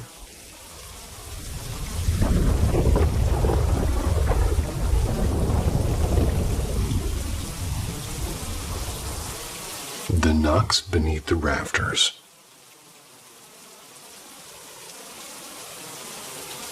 I'm 35 now. A man who thought he'd left behind the strange noises of his childhood. Yet here I am, 2 months back in my father's house. And the house, it seems to be having well, some sort of situation where it's waiting for me. I won't bore you with every strange detail from the past 15 years, but what matters is this. When I left home, the disturbances stopped. Silence for more than a decade, and now I've returned and the quiet has cracked open. The house in the ground. My father built the place himself, really. 2 spiraling floors, nearly 350 square feet. Excuse me. Gotta get European here. Meters, not feet. Way bigger. Of creaking timber and echoing corners. And the house stands in the middle of a small town, on land that once belonged to a church from the 1950s. And that church wasn't ancient or grand, just a block of ugly concrete with a tiny morgue attached. They tore it down when my father bought the lot. During the construction, workers unearthed something stranger. A primitive Stone Age grave, like no archaeologists, no ceremony, just a hasty removal and a pile of forgotten stones. My father was furious, but the foundation was already set. And sometimes I wonder if that buried silence is still down there pressing upward.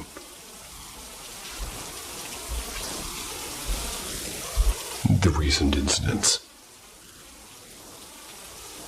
began about 5 weeks ago. I was working at my desk when a sharp single crash rattled the wall above me. Bird or loose board, well, I just brushed it off, and days later came the footsteps. Light and deliberate on the wooden floor overhead. Told myself it was the house settling. One of my dogs sort of shifting their sleep. But the sounds, they grew bolder. Then came the night I can't explain, around 2 a.m. I woke to a knock at my door, 4 or 5 crisp raps. They were quick and hollow. My dog erupted in panic and claws scrambling on the floor as if someone were standing right there. My heart was pounding. I opened the door, and the hallway was empty. My father was asleep on the other side of the house, and my dogs had never barked at this knocks before. And 2 nights later, I'm cooking. That's when all of a sudden a heavy thud sounded directly overhead, and the kind that you'd hear if somebody were shoving heavy wardrobes around or something like that. There's no one upstairs, though. Didn't make any sense. 4 days ago, midday, another sequence. A loud knock followed by 3 or 4 fainter ones. Like a rubber ball sort of losing its bounce. And this time, the sound came from, like, above, but inside the ceiling itself.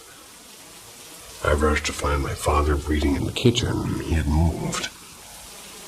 Then today, 2 hours ago, it was his turn. He came to me pale and puzzled and saying he'd just heard the same 4 or 5 knocks from above his head. And he described them exactly as I had.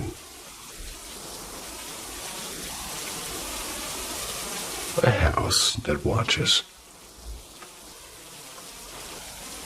I'm not superstitious, and I don't believe in ghosts or signs of planets or anything like that.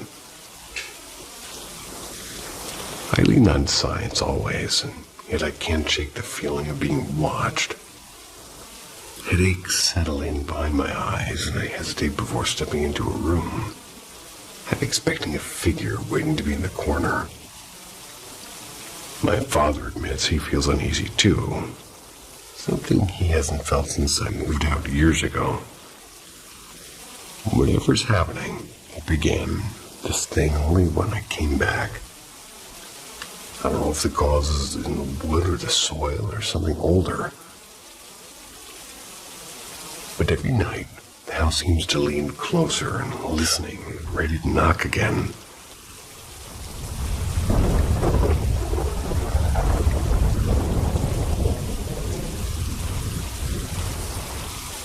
The green-eyed sentinel.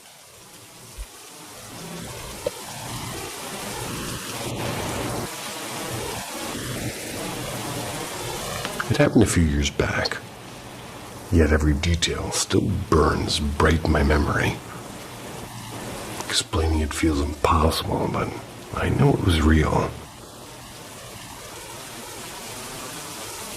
I lived with my mother in a small house, just below my grandmother's.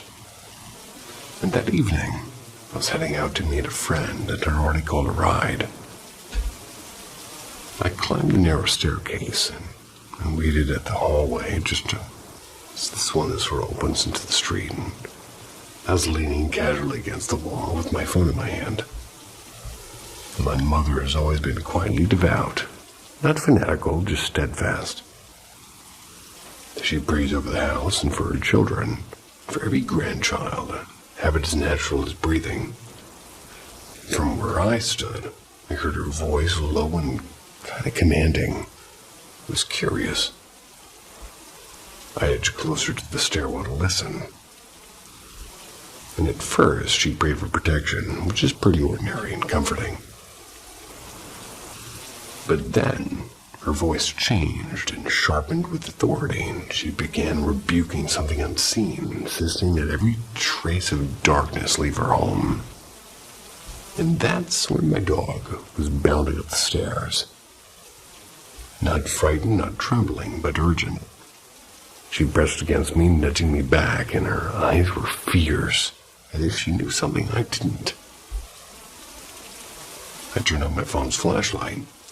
The beam caught nothing but the familiar walls. Yet when I flicked the light off, it appeared. A dark mass poured out of the house. Thick and heavy, but neither smoke nor shadow. It moved with impossible speed, and climbing the outside wall, it leapt onto my grandmother's roof. And there it formed a shape. A colossal, wolfish beast. Its body stretched along the ridge, bristling with coarse black hair, long and snout. It had upright ears. It was silent as a stone, and it stared at my grandmother's house. It could move. And then, a voice. It spoke at my right side, strong and close, as if somebody had stood beside me. Don't look at it. Focus on your phone. It wasn't my thought. It was a voice. Real and commanding. My muscles locked until an unseen strength seemed to push my head downward. And even so, I risked a glance from the corner of my eye. And that's when the creature turned. Two brilliant green eyes met mine. Unnatural and burning. And then with two single effortless bounds, it vanished into my grandmother's house. The world shifted in an instant. The air lightened and the tension dissolved. Silence returned, almost too normal. The whole encounter lasted less than a minute, and it felt endless. And weeks later, my grandmother became too kind of complacent. She was saying that somebody came to her home in the early morning, and she seemed to swear that she saw a figure in her room. It was through every window that was barred and every door locked. Few believed her, it seemed.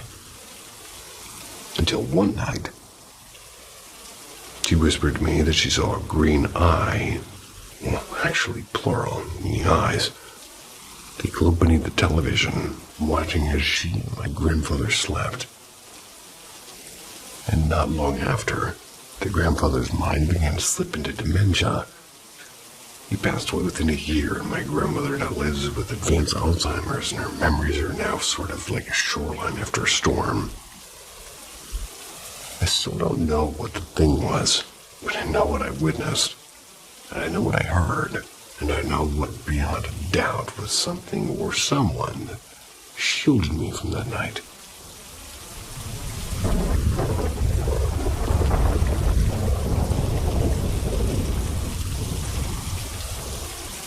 The night she returned, My mom passed away in December 2019. She left us quietly in her sleep. Still had her hands holding her hands. The months that followed, well, they've been some of the hardest of my life, and I'm only 21. She was just 58 years old, way too young. I've been living with my boyfriend since late 2018. Until Mom passed, nothing strange ever happened in our place. And I've always been a practical person, not the type to believe in spirits or ghosts. I like to comfort, or at least have rational explanations for things. And lately it's getting harder to ignore what I've been feeling. The hallway where we sleep has become the center of everything unsettling. And that's also where a painting my mom made hangs. I put it up a few weeks after the funeral, and since then a series of strange events have made me question things I never thought I would question. The dreams.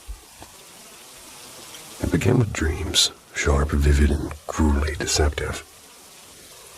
Every time I dream of Mom, it starts the same way. She's alive again, standing right in front of me. I rush to hug her and cry in her arms and tell her how much I missed her.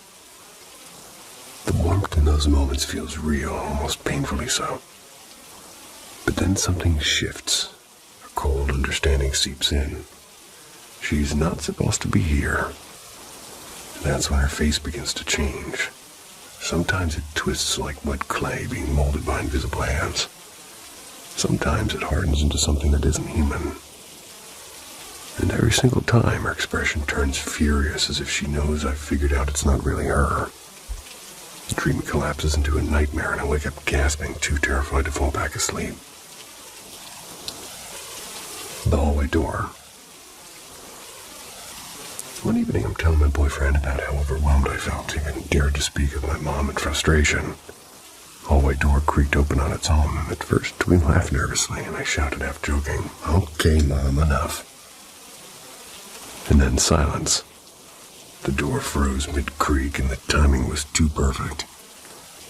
I know it could have been a coincidence, but the way the air shifted in that moment made my skin crawl. Then the internet cut. Another night I was alone. I was talking on Discord with a close friend, and he asked about my fears, about the idea that Mom's spirit might still be around me. The moment I admitted how scared it made me feel, the internet cut out completely.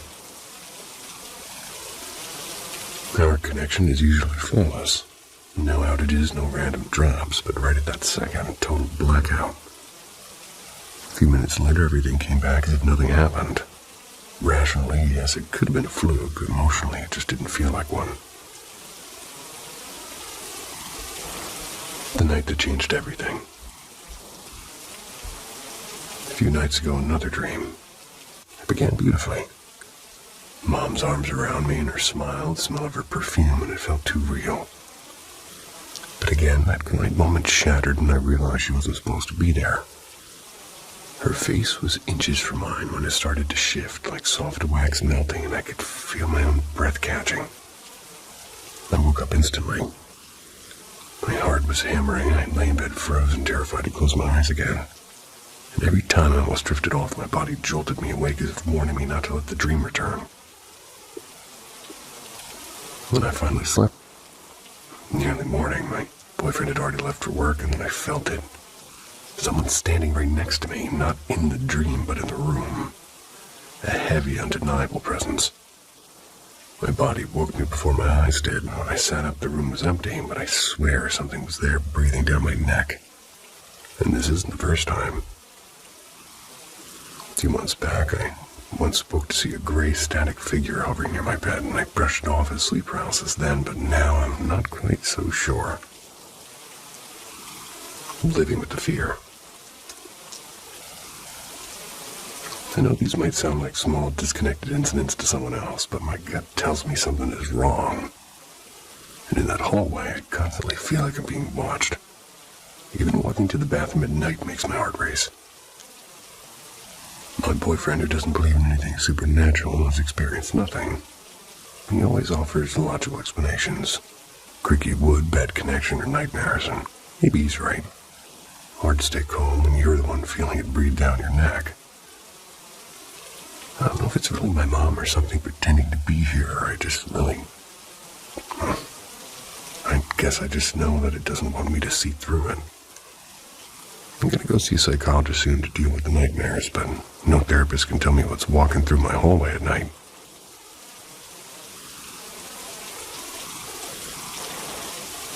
Hopefully see you guys tomorrow. Well, hear from you from a distance through comments. Sweet dreams. See ya.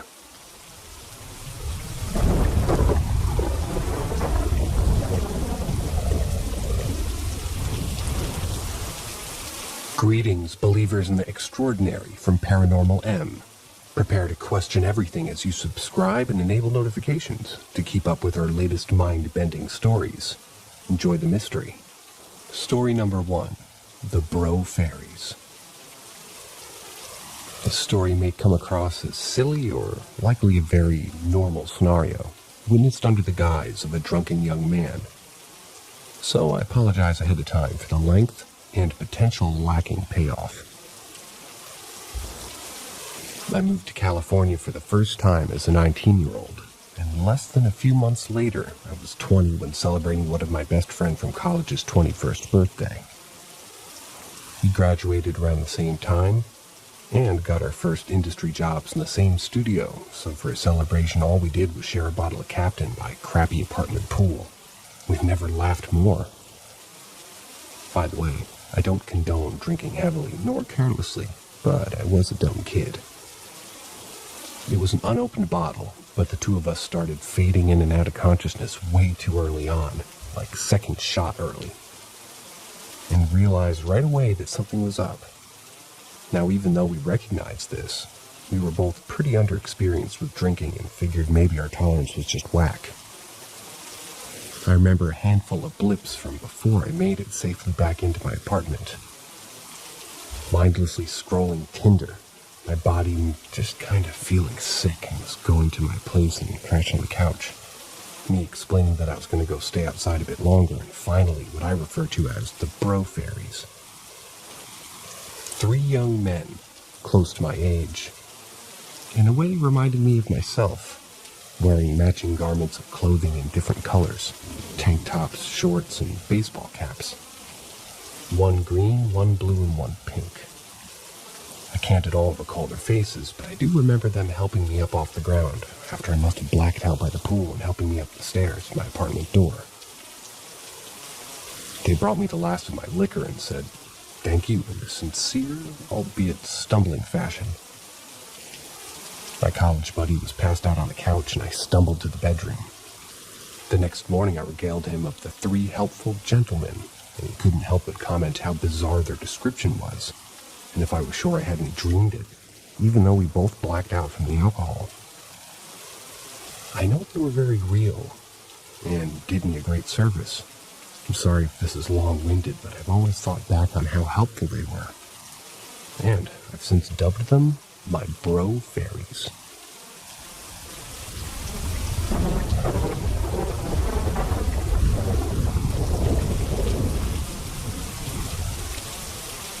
Brother sends a message. My oldest brother passed away 3 years ago to cancer. He left behind his wife and child. We were close, but not as much as I wished. We were pretty far apart in age. About a year or so after he died, I had a dream. I think it was a visitation. In my dream, he called me on the phone. I picked up and there was silence. I said hello, a bit louder, and I hear this voice, very soft, kind of shy and hesitant. He said my name and verified it was him. In my dream, I was aware this was not real because it was gone. However, I listened because I really wanted to speak to him. Both of my parents are gone, too. I asked him how he was. He said he felt great, better than ever. I asked how Mom and Dad were, and he said that they were busy chatting to their friends. He laughed and said my mom was very social. He suddenly got serious and asked me to help him. I said, of course. He said he's been trying to reach his wife, but she wasn't answering. Can you please tell her I've been calling? Can you please tell her that I'm always with her? I said, of course. He said he loved me, and I woke up. I couldn't believe I remembered everything and how clear the message was. I called his wife and I told her my dream and what he had said, and she couldn't even speak. She cried and said, "Today's our anniversary." I was in shock. There's no way I could have possibly known that.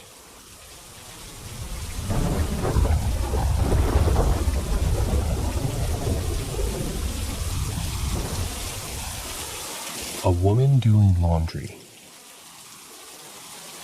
In the late 70s or early 80s, my mother, father, sister, and I stayed overnight with some family friends in Lexington, Massachusetts. Although their house was a modern split level built in the 60s, the town of Lexington is quite old by USA standards, having first been settled in 1641. The town has a lot of history, too. I woke in the middle of the night and had to use the bathroom. As I sleepily made my way there, I saw a woman in the corner of the room. Although the room was dark, the woman was clearly visible, as if illuminated by a light source. She was a young woman, maybe in her 20s or 30s. She was wearing a blue and white, I can't pronounce this word, Gingham, gingham? A white gingham dress with a matching kerchief on her head. She had dark hair, too. She was seated and leaning over a washtub and was bending over, scrubbing and washing clothing. She took no notice of me. Confused and bleary, I had no idea what was going on. The woman was about my mother's age and had the same slim build and brown hair. I said, "Mom?" The figure faded away and the room was dark. I went to the bathroom and went back to bed and fell pretty much back to sleep. I wasn't scared, but the incident stuck with me, as it was very vivid and unexpected. Kind of felt like it was a glimpse of something that had happened a couple hundred years before.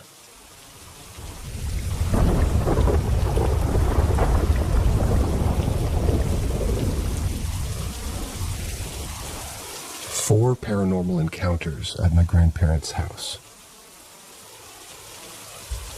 The early days of my childhood I always spent going to my grandparents' house for the night every fortnight.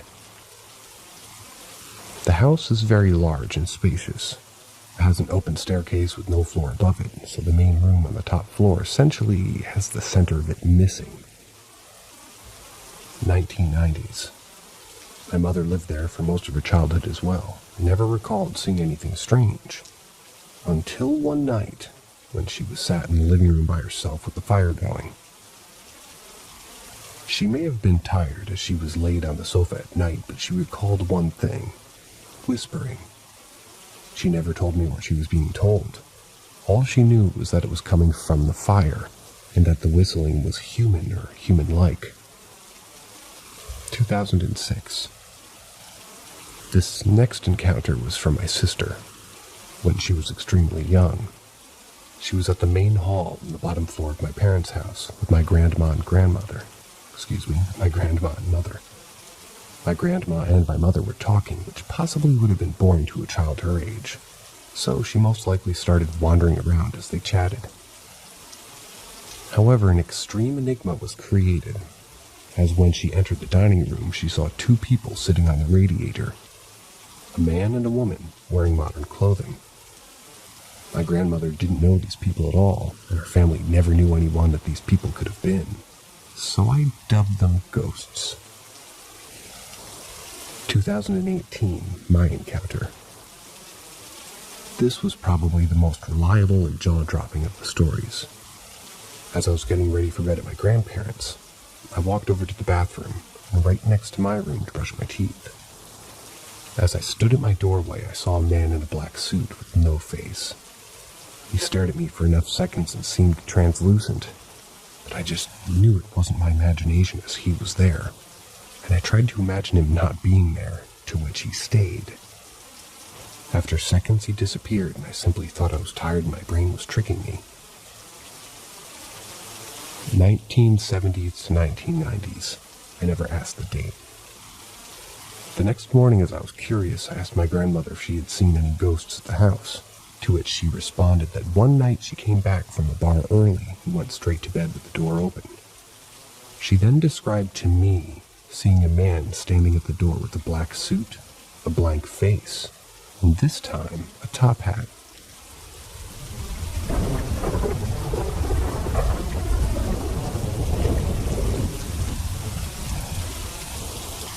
The weird dreams that become reality.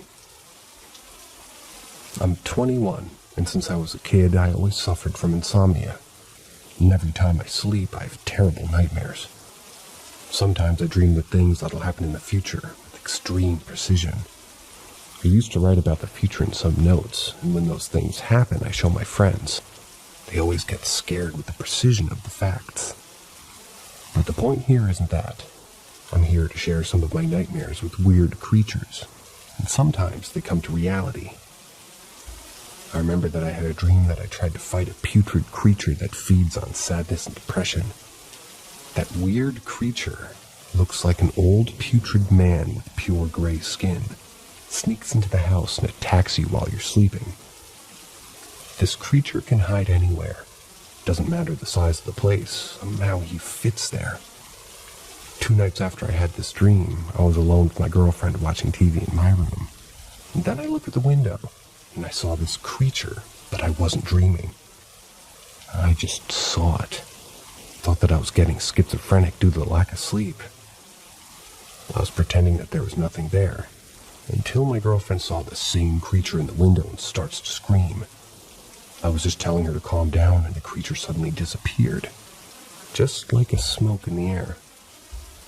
She told me about what she saw, and I had to basically have a note written about the creature, and I'm used to creating histories about my dreams and nightmares, and I create stories about the creatures I see. After that, she got terrified and started to read my little stories, and basically just got worse. I have more weird histories to tell about parallel dimensions and some totally vivid dreams, and the things just get weird. If you guys want to see more, tell me before I die. I've been suffering from insomnia and nightmares since I was 6 years old, and sometimes I see some weird stuff that I can't tell if they're real or not. Due to the lack of sleep and stress, I bet. I'm bleeding from my mouth every day, so I'm dying because of that, but I have a lot of histories to tell before it happens.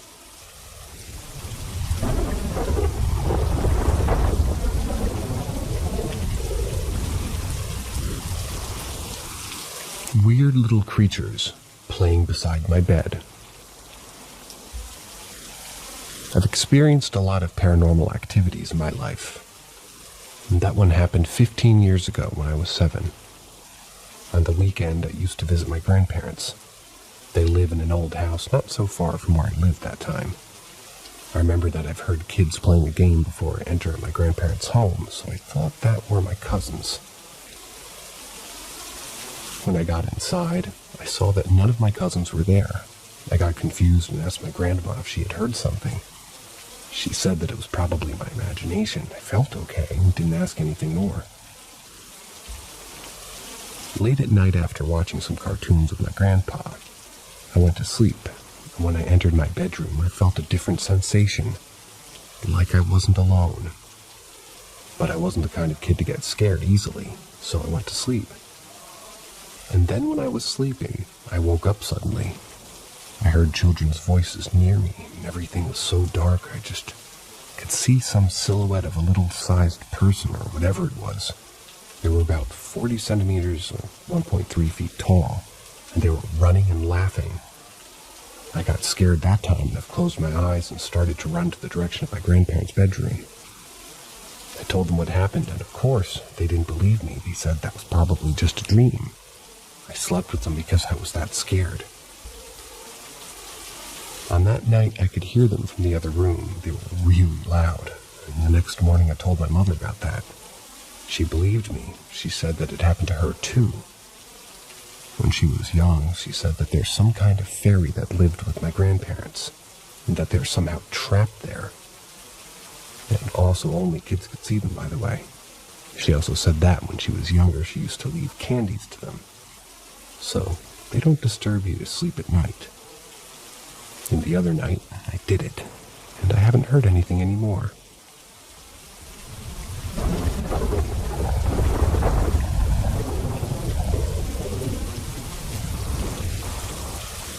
Experiences I've had since moving to the countryside. Next to my neighborhood, there's a campground just down the main road, and next to it is the foundation to an unfinished abandoned hospital that the town lost funding for its construction back in the 60s. Even further down the road, there's a small cemetery and a church. Services haven't been held in the church since at least the 90s, but the graves are in good condition. During the day, you can find a few rednecks drinking beer and stuff, but it's freaky at night. Not freaky in the sense of being spooky, more like something is truly offsetting about it, and the abandoned hospital is completely fine. A few months ago, my siblings and I went on a golf cart ride to the cemetery because we were bored and it was late at night. I kept getting this horrible feeling that something was very, very wrong.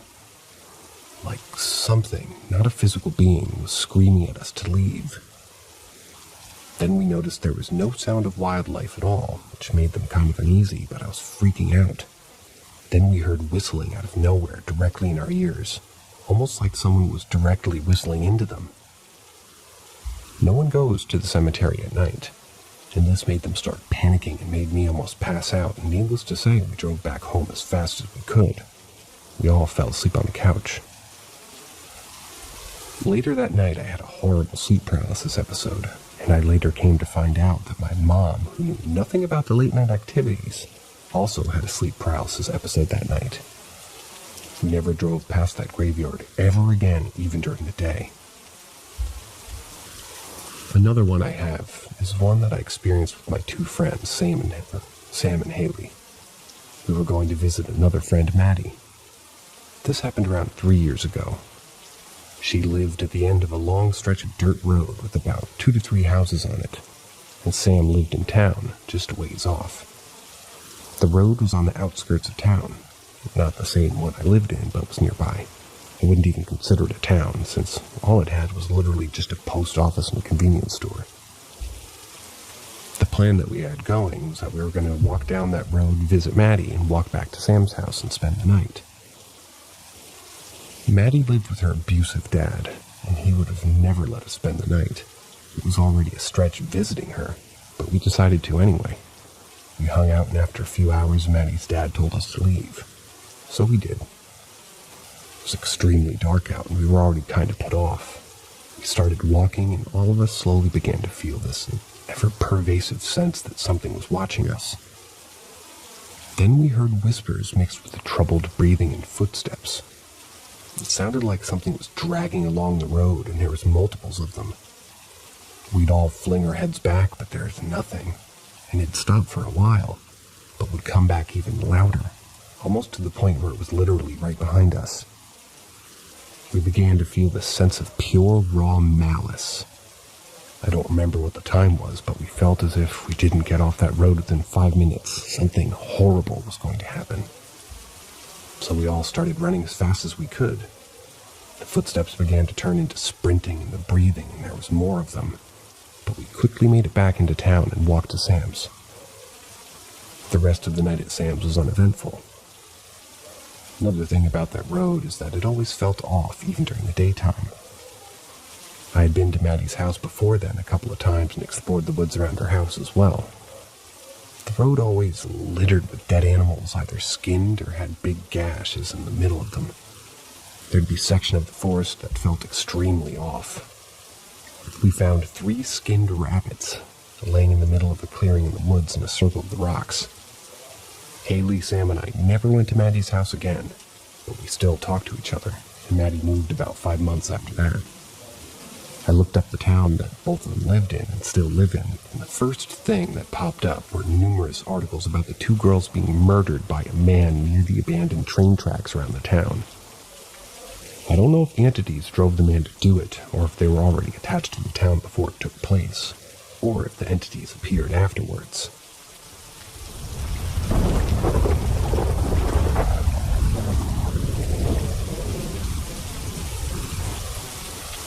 Creepy encounter. It's about 1:40 a.m., and I need to run to the bathroom, and as I pass the hallway, I glance at the door, and it's completely shut. I sit down, and from behind me I can hear my mom and my younger brother talking in the front garden. I can't make out what they're saying, being inside. I finish up and wipe. Didn't add that bit. But midway through, I hear the front door open. I finish and I flush. The door's still open, and I think it's a bit odd considering that we have cats and love shooting outside, so I peel around the doorway to see if someone has stood in the doorway. There isn't. I quickly walk outside, and I feel the very strong presence of someone walking around the side of the house. So I peel around, and again, no one. I get a bit scared and just kind of third back. As I was closing the door, I heard from the other side, clear as day, a scratchy voice. My mom's voice. In a way that I can only describe as being in pain without water for a week, parched. It was so dry. I locked the door in panic and walk into the living room where my mom, who I thought was outside, is fast asleep on the couch. I turn to my older brother and I explain what happens, and his face pales. He explains that my younger brother 20 minutes before had heard the same thing. He says that it came from the house and it sounded like a pained, exhausted voice calling to him. It's now 2 days later and I'm still trying to figure out what it could be.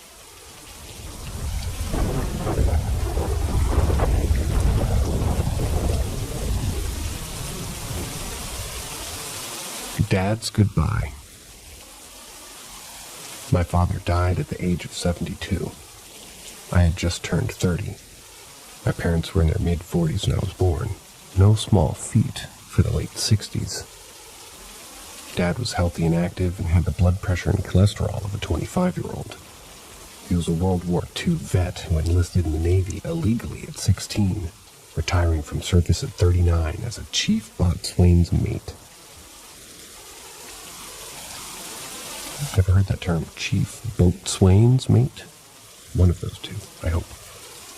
He only went to the 8th grade, though my mom helped him get his GED back in the 50s. But he was the wisest, smartest man I knew. He was killed in a freak car accident. He was leaving his home one summer morning in 1999. And he had to turn left onto the highway, looking to the east towards the sunrise. The highway was several bumps and dips, which is probably why he didn't see the massive Ford F-350 bearing down on his 92 Chevy S10. The best we can figure, Dad spotted the Ford and gunned his engine to get across the highway, and the driver of the Ford tried to go in front of him, crossing the highway into the opposing lane. He ended up T-boning my dad's rig, at least 50 miles an hour directly on the driver's side door.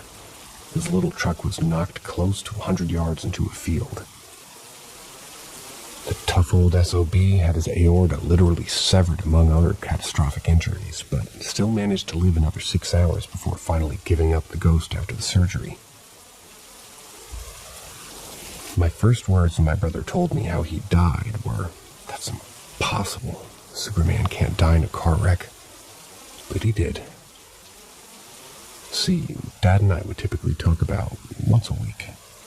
And after the death of my mother, he remarried and moved across the country to where he'd grown up, and I later moved to another state myself.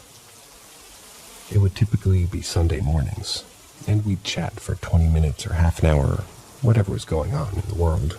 Movies we'd seen, how his beloved Dodgers were doing, that sort of thing. However, the week before he died, he called me 3 different times, all at distinct odd hours. I was on the West Coast and he was on Eastern Time, meaning that there was a 3-hour time difference. Yet these calls from him came after 8 p.m. my time, well past the bedtime of a, big word, septuagenarian, active, healthy or not. In each call, he only spoke for a couple minutes, dispensing with the regular pleasantries to deliver the same message. "Son, I just want you to know I love you, I miss you, and I'm proud of you." That was it. The same message 3 times. I love you, I miss you, and I'm proud of you. He wasn't one of those men who was reticent about sharing his feelings, and he'd often told me and my brothers the same thing. But the timing and nature was so out of character. These talks, unlike our typical ones, lasted just a couple of minutes. And of course, there was the late hour of the calls. Monday afternoon, after these conversations, I was on my way home from work. I got a call on my primitive 1999 vintage cell phone from my girlfriend, later to be my wife, telling me as gently that she could that my father had passed. I cried the whole way home, and I was shocked, just shocked into the statement about Superman by my brother's call. Yet, as I look back, I can only smile. I don't know if Dad knew something, or felt something, or just randomly decided to call his youngest kid a bunch of times to share a message of fatherly love. But it stayed with me as one of his greatest gifts, and one that I try to pass on to my own daughters as much as I can now that they've grown up and moved on themselves. I love you, I miss you, and I'm proud of you.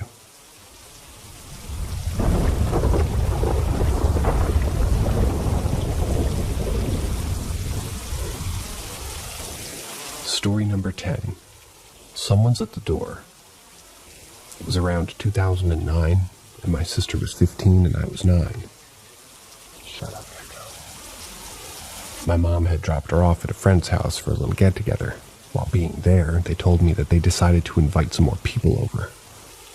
After doing that, they all piled into the bathroom to get ready together. They had shut the bathroom door so the cat wouldn't jump on their makeup on the counter.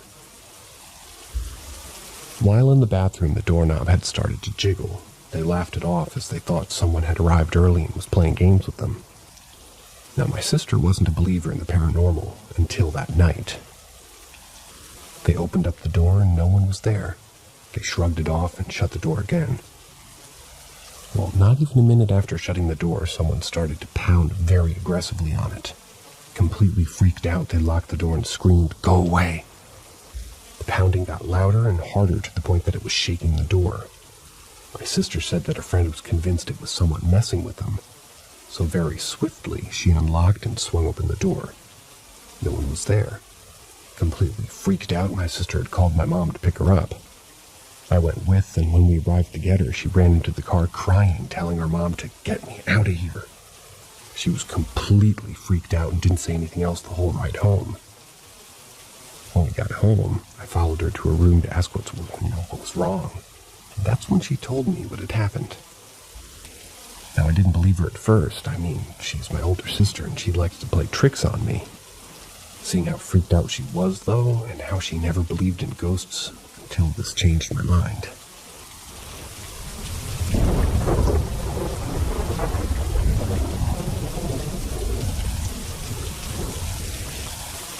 A couple years ago, while driving into town to meet friends, every so often on a long stretch of highway that was semi-secluded, I occasionally would find random objects obstructing my path. Most of the time I could drive past it and didn't think much of it. The last time I saw something in the road, a huge log was blocking my truck from passing, so I stopped and got out of my truck to see if I could move it. Thankfully, another car coming from the other direction also stopped and got out and helped me move it. I talked to the guy for a minute and talked to him about the random shit showing up on the roads when we both heard something in the forest. It spooked us both. It sounded like somebody trying to imitate a wolf or a wild dog howl, so we both got back into our vehicles and sped off. Thank God I wasn't alone, because not even a week later somebody I knew came across the same thing in the road. And when he stopped, he was all alone. And after he moved the log out of the road, a tall man in a ski mask was behind him, blocking his way back to the car. The man had a strobe light that blinded him. My friend said he couldn't see what happened next, but he flipped out and booked it down the road a bit till he got to a house and banged on the door to call the police. He left his phone in the car. Turns out, there's a psychopath who lives on this stretch of highway and terrorizes cars and attacks people who gets out. I even heard a story where he jumped on the hood of a young girl's car. The neighbors of this person told my buddy that they had to put up a bigger fence because he's setting their lawn on fire a couple times, and the police can't do anything about it because there hasn't been any proof of it leading to him. In short, I don't use that road anymore, and this story is a strong case for why I conceal carry now. Don't blame you.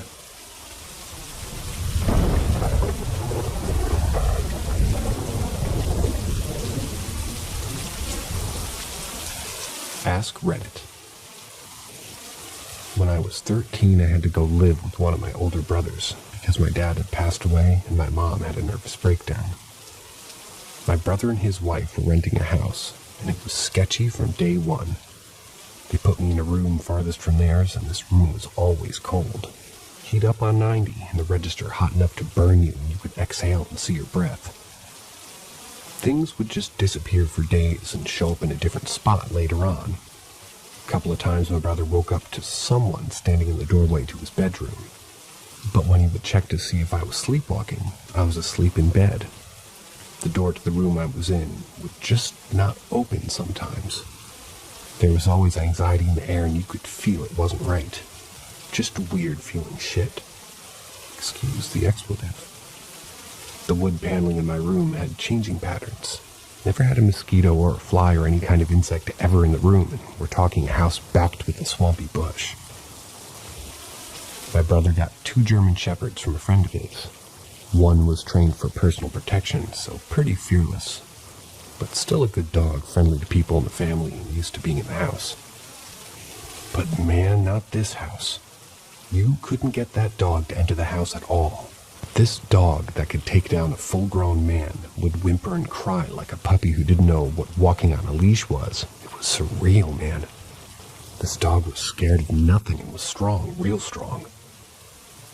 One day we were sitting in the dining room having supper, and all 3 of us watched a loaf of bread that flew out of the bread box and whacked into the wall across the kitchen. Maybe 15 feet or so, flew straight, level, and fast. The next day, the young man who lived across the road decided to take his life with a rifle to the chest. I was done after that. I told my brother I was going to go somewhere else. I really didn't care where, just somewhere else. There was too much odd shit in that area of 3 to 4 houses. I've had other strange things happen when I was younger at my grandma's house, like doors opening by themselves and rocking chairs starting to rock back and forth by themselves. But my grandma always said that the dead won't hurt you. I really believed that. But living in the house was messed up. And I'm 51 now, and it's still the most messed up house I've ever been in. I'm not making this up. Everything is the God's honest truth.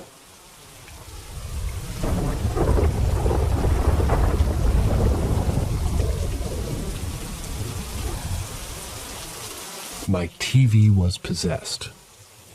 This occurred around 2008. My brothers and I were watching Scary Movie 4 up until late hours of the night on Comedy Central, until I eventually fell asleep. I woke up to a show where a man was sprinting through what appeared to be some sort of concrete shelter.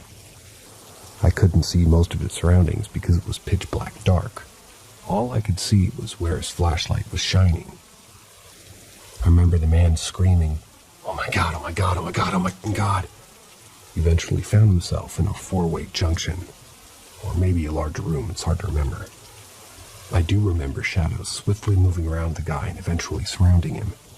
Then I heard something I'll never forget. A loud, high-pitched cackle. It felt like my TV went from a normal volume to its maximum volume immediately. In my bed, I tried to move or leave the room, but was completely paralyzed.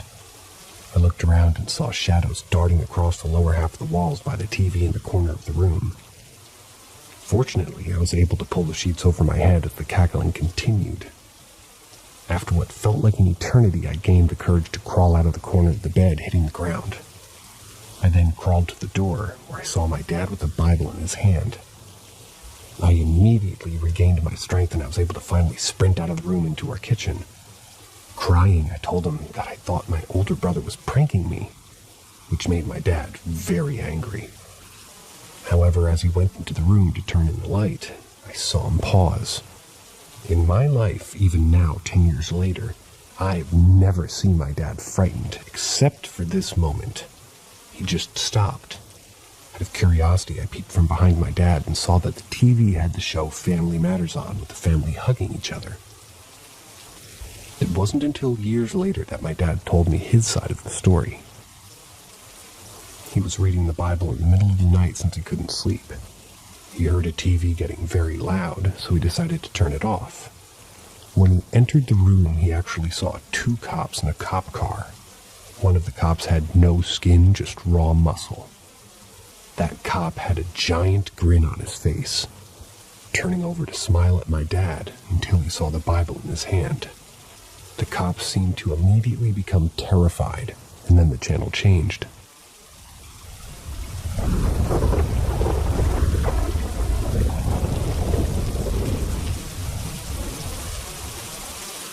Ask Reddit.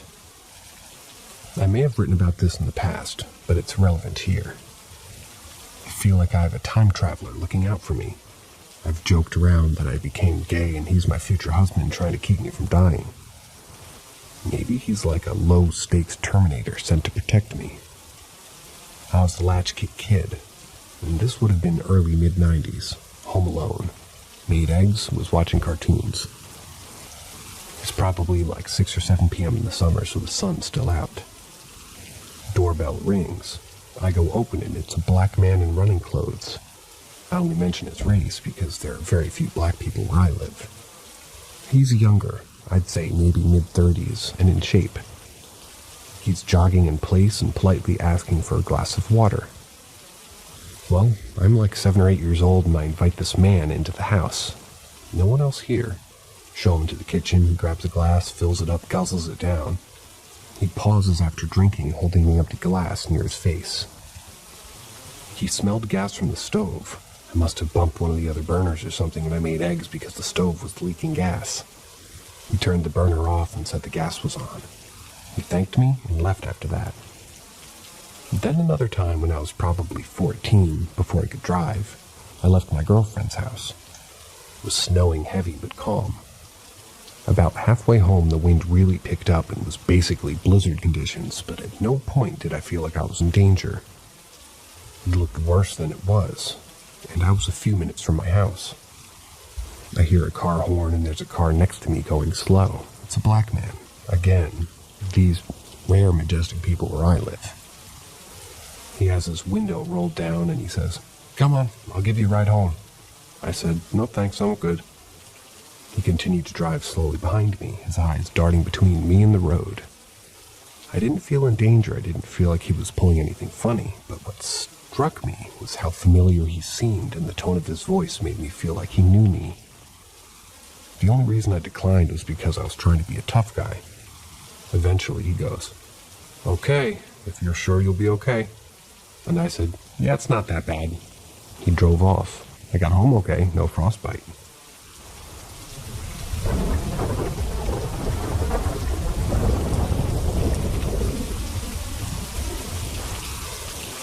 Something pulled me from my bed at night. This happened 15 years ago. I was a college student, lived with my now wife and our dog in one room together with other students in other rooms. My girlfriend had to work one evening and she was coming back around midnight. I've had school next day, so I went to sleep a bit earlier and I was in our room together with our dog. We slept. I was laying on my bed next to the wall, and on my right side was an empty bed place for my girlfriend. Suddenly I woke up. I didn't sleep anymore. I felt the presence of something else in the room. I felt something very dark. I was laying on my back, then opened my eyes, and something threw me from my bed on the floor. I did 180-grade flip, and I was on all fours on the ground. Then I saw in front of me on the floor a huge dark circle, and that something wanted me to fall inside, into that dark circle. I didn't see that person, I only saw that dark circle, and I felt the power of something very strong that pulled me from my bed. I thought, this has to be a demon that wants me to fall into hell. I started to scream and cry very loudly, and in that moment came my girlfriend inside into the room. Everything was gone, but her dog started to bark exactly on the spot where the dark circle was. He barked about maybe half an hour and was very excited.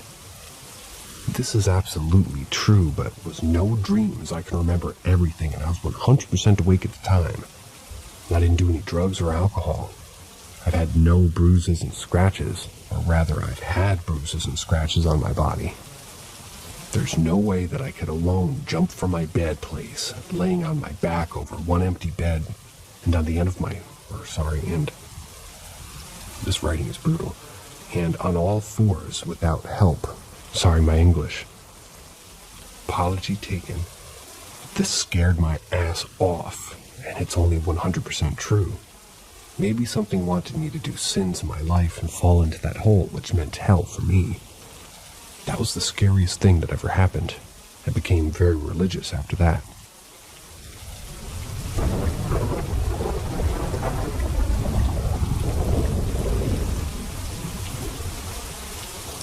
Saw my old high school friend.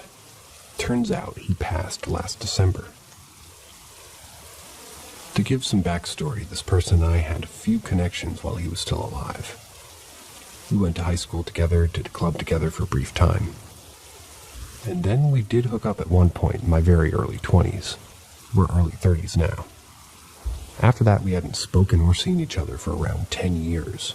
Although I'm learning that we both had several close connections in life and somehow always managed to just barely miss one another. Wasn't until my oldest daughter needed therapy last year that he re-entered my life. Not in any significant way, but it just shocked me because I sort of forgot he existed. I was unsure if it was actually him, but I just had that feeling in my bones that it was him. We would always pass one another, him on his way out and me on my way in, and awkwardly make eye contact without saying anything. The last time I remember seeing him was around February or March.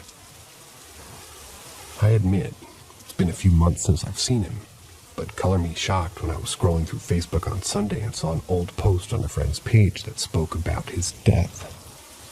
My blood went cold. I couldn't believe it. I still can't believe it. Upon learning of his death, I quickly Googled his name and found out the details of his passing. He died late December, 5 days after his initial accident. So I went to his Facebook page and finally got the nerve to see where he worked. To confirm it was him that I'd been seeing all these months. After Googling the address, it was confirmed. It was him. Like I said, it's been months since I last saw him, but I don't know what to make of seeing him in the halls those few weeks after he passed. I've also come to learn that I saw him 30 minutes before he had a heart attack on the road and sadly never regained consciousness. I don't know all what he was doing that day, but I do know he was at work, heading somewhere, and I don't think it's much of a reach to assume I was probably one of the last few people to see him before his accident. Not sure what to make of it, but it's been racking my brain for days, and my heart hurts for him. The loss of his future and his family.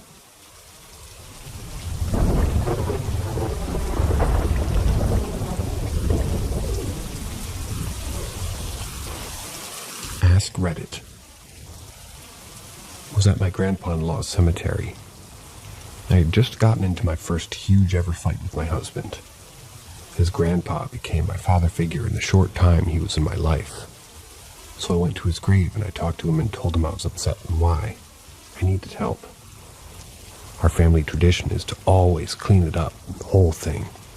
So we bring small plastic shopping bags or trash bags with us to put the trash in. Well, I'm alone, and I was headed towards a section that I sort of just bent over a soldier's grave, and I was cleaning it up, when I suddenly felt like I was being watched by something evil and negative. I stood up quickly and looked around. Mind you, where his cemetery is, it's nothing but cow fields on 3 out of 4 sides, so it's open. Well, one side has woods and goes to a person's property. Felt like whatever it was in those woods. There's nothing there, not even a squirrel. I went back to work on the soldier's grave. I suddenly hear the wind pick up and something run at me from the woods. I spun around quickly and literally felt somebody grabbing my shoulder and telling me everything was going to be okay. And like I was in some force field of a bubble and I was going to keep going, but the voice said, "I can't hold this much longer. You have to get out of here." I'm now running back to my car at this point. I get in my car, lock the doors, and turn on my Pandora, and it literally glitched down the playlist to turn on Blackpink's song, "See You Later." My grandpa-in-law never said goodbye, but always, "I'll see you later." Didn't matter if it was on the phone or in person. I sped home and told my husband. It's never happened again, and outside of one person and my husband, no one believes me that this happened. Never have had weird feelings like that again from the cemetery either. We still do clean it. We just cleaned it up back in October after my mother-in-law's funeral was over. Husband's family thought that we were weird. Others were saying that we were super nice.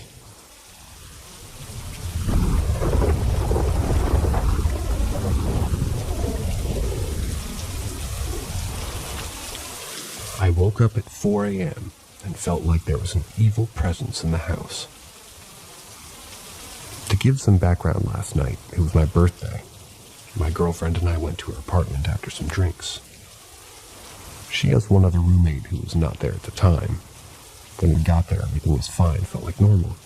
We eventually fall asleep. Recently, I've been having horrible nightmares. Probably because I'm a little tea break from weed right now. Anyway, this dream I had a girlfriend, and she's not herself. She was rude, judgmental, we were also homeless. At a point in the dream, she grabs my hand almost as if she broke the fourth wall and says, "We are not alone, get out." I wake up very distraught. The first thing I notice is the sound of her roommate closing her door.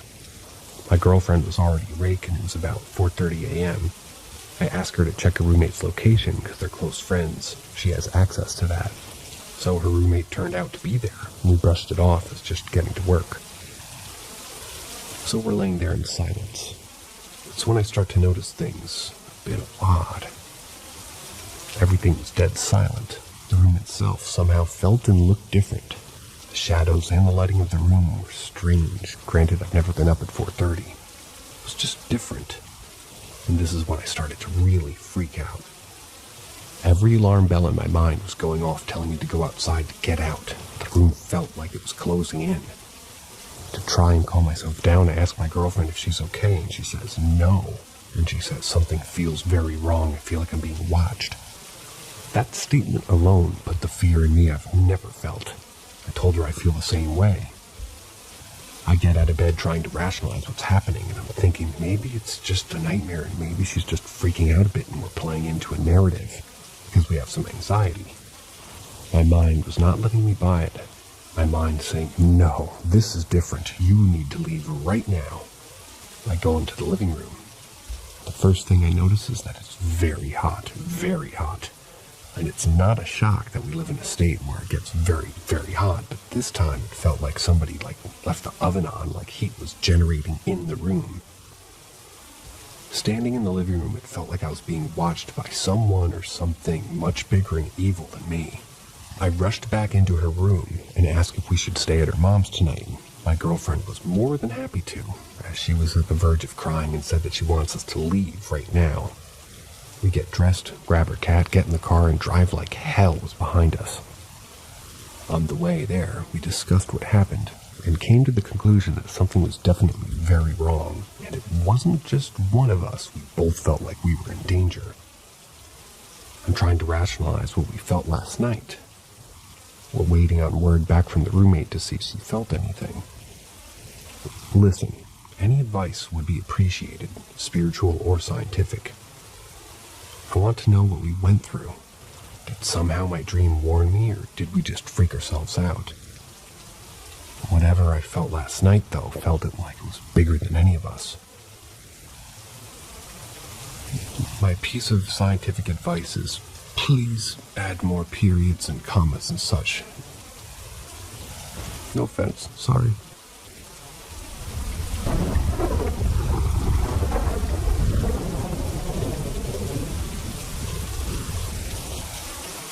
Weird situation, would like some opinions. Before I start, I'd like to mention that I don't suffer from any mental disorders that would cause hallucinations. Only borderline personality, which I'm a skeptic about myself. Anyways, I think my parents' house might be haunted. Let me explain. First odd thing I noticed was yesterday morning. As I was about to walk out of my room, I saw what looked like one of my parents' cats, clearly moving around in my laundry basket out of the corner of my eye. Now I figured maybe I accidentally locked it in with me when we went to bed last night. And as I look to turn to it, it fades away. Not outright disappearing like a hallucination would, but when I turn to look at it fully, it just kind of faded out of sight. Second thing was today, and I was working out in my parents' garage, and I see what looks like a dark head peering and moving to my right, then ducking out from behind a pile of junk right in front of me. No corner of my eye crap. I thought maybe some asshole had gotten into my parents' garage and tried to steal my younger brother's motorcycle. So I dropped the weights immediately, and I'm in fighting form. Fight or flight response too, I suppose.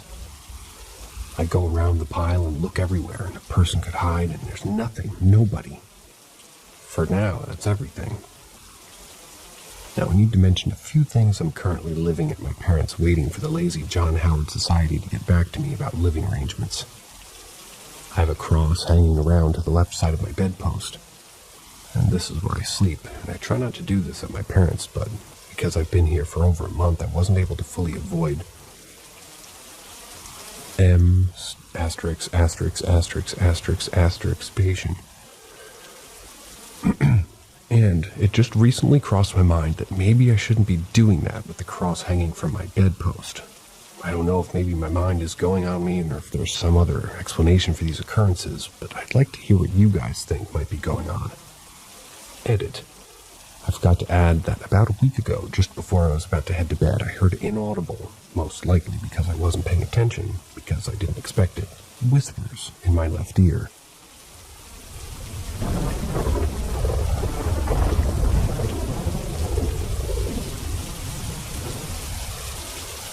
My grandmother's house was haunted. For some background, my grandma, Yaya, and grandfather, Papu, must be Greek, bought a ranch home in the suburbs after moving from downtown Detroit in 1969. They were the second owners of the house, and it was built in the 1930s. My Papu passed away in 1981 in the home. My mother has 4 older siblings who had all moved out by that time. She stayed living with my Yaya until she married with my dad in 1986. Nothing weird ever happened that she can recall from her childhood. My grandparents were Greek immigrants. They were devoted and orthodox, and there were at least 5 crosses and icons in every single room of the house. So it always felt like I was in church and I was there. The first time I recall any odd goings-on was in the early 2000s. My Yaya was in her early 80s at the time, and told my mother and I one day, "Don't tell anyone, but at night before I go to bed, there's people in my bedroom that watch me." Immediately, my mom got concerned that this was a sign of dementia or Alzheimer's. Thankfully, it was not. We attributed it to a glaucoma. In hindsight, that makes no sense. Or that she was in a dreamlike state but not yet asleep. Didn't hear much about anything odd after that. In 2012, my parents separated and my 3 siblings and mother moved in with my Yaya. My sister and I had our own rooms on the first floor, and my mother and brother stayed in the basement. Odd things started to happen. The motion sensor light at the bottom of the basement steps used to go on and off by itself in the middle of the night, according to my brother. The hallway linen closet would be open in the morning, even though it was shut previously. Some banging in my Yaya's closet. All a bit weird, but nothing too crazy. One night I had a few friends over, and we were drinking in the basement when my mom was out and my brother was over at my dad's. All of a sudden we heard a loud crash from a downstairs closet, and when we opened it, the metal pole, which had 3 light jackets hanging on it, was split down the middle. It was odd because there was nothing in the closet itself that would have fallen to make that sort of banging sound. I let it go and I didn't think of it. In March of 2015, my Yaya sadly passed away at the age of 95. She passed in her bedroom. We knew she was going to go soon, and before we went to bed, my siblings, mom, and I prayed over her. At about 2 a.m., I woke up out of sleep and to somebody saying, "Get up." And when I went into her room, she was gone. Maybe it was a dream. I don't know, but thinking about it just freaks me out. After her death, things went haywire. One night, my sister and I were watching television in the living room. It was probably 10:30 p.m. I went to the kitchen to get something to eat. The light from the TV was bright enough that I could easily find my way back to the kitchen. I looked at the back door because I felt odd. That's really the only way I could describe it. The back door had a peephole, and the light in the backyard was automatically set to turn off at 11 p.m. Normally you could see the light shining through the peephole, but I didn't. As I adjusted my eyes, I saw a large black shadow standing at the landing in front of the back door. I froze and turned my head and closed my eyes. When I opened them again, it was gone. Needless to say, after that, I felt extremely uncomfortable in the home. Prior to this, I never had any real paranormal experience. I was on the phone with my mom and simultaneously pulling into the driveway of the house. We were finishing up our conversation when I looked at the front door. It was the kind of screen door that had a white bottom and then a window that would have begun about waist height of a 6-foot adult male. What I saw was my mom kneeling in front of the door, so I only saw her eyes and her curly black hair peeking over the bottom of the window. As I was still on the phone with her, I said, "Mom, what are you doing? Stand up." And she told me that she wasn't home and would be there in a few minutes. Again, I froze, shut my eyes, and when I opened them, the eyes and curly black hair were gone. I told her I wasn't going to the house until she came home, and she didn't even ask why. When she pulled in, I told her what I saw, and she said, "Honey, I was hoping none of you would see her." She went on to explain that since Yaya passed, a small girl with black curly hair and a red dress would often appear in her bedroom downstairs. She gave one specific example. She was watching TV on her laptop late at night, looked up and saw her standing in the middle of the room with a big smile on her face. All my mom said was, "Hello," looked back at the TV, and then she was gone. I guess this was their typical interaction. Things like the cellar door would open. I would latch it, come back down to retrieve my laundry, and it would be open again. The banging on the closet doors got worse. The microwave door and oven drawer would be left open. If we called my mom's phone, it would often sound like static gurgling if she was in the house. The worst of it happened one night, about 2 weeks before we were to move out of the house. We sold it roughly 5 months after my yaya died. My siblings, mother, and I were sitting in the dining room laughing and having a couple of drinks. Without saying a word to each other, we all went silent. The air in the room got heavy, and it felt like the oxygen was sucked out of it. All of a sudden, we heard an ungodly wailing from the basement. The only way I can describe it is a mountain lion yelling. This was accompanied by stomping up and down the stairs. I hid under the table with my ears covered, my sister sat still, and my little brother cried. And my mom, the absolute badass she is, runs down the stairs and screamed, "In the name of Jesus Christ, get the f*** out of my house." We were all absolutely terrified. Beyond terrified. That night we all slept in my room together. My mom, my brother, slept in the living room until we moved out. Nothing too crazy happened after that night in the 2 remaining weeks that we lived there. It's been 8 years since, and we occasionally talk about it. My mom's siblings don't believe it because they never had any strange goings-on in the time that they lived there. I sometimes wonder if the new residents have had anything happen. They haven't sold the house yet, at least. Since then, my family has not experienced any type of paranormal goings-on, but goddamn, I do not want to live in a haunted house again. Don't blame you.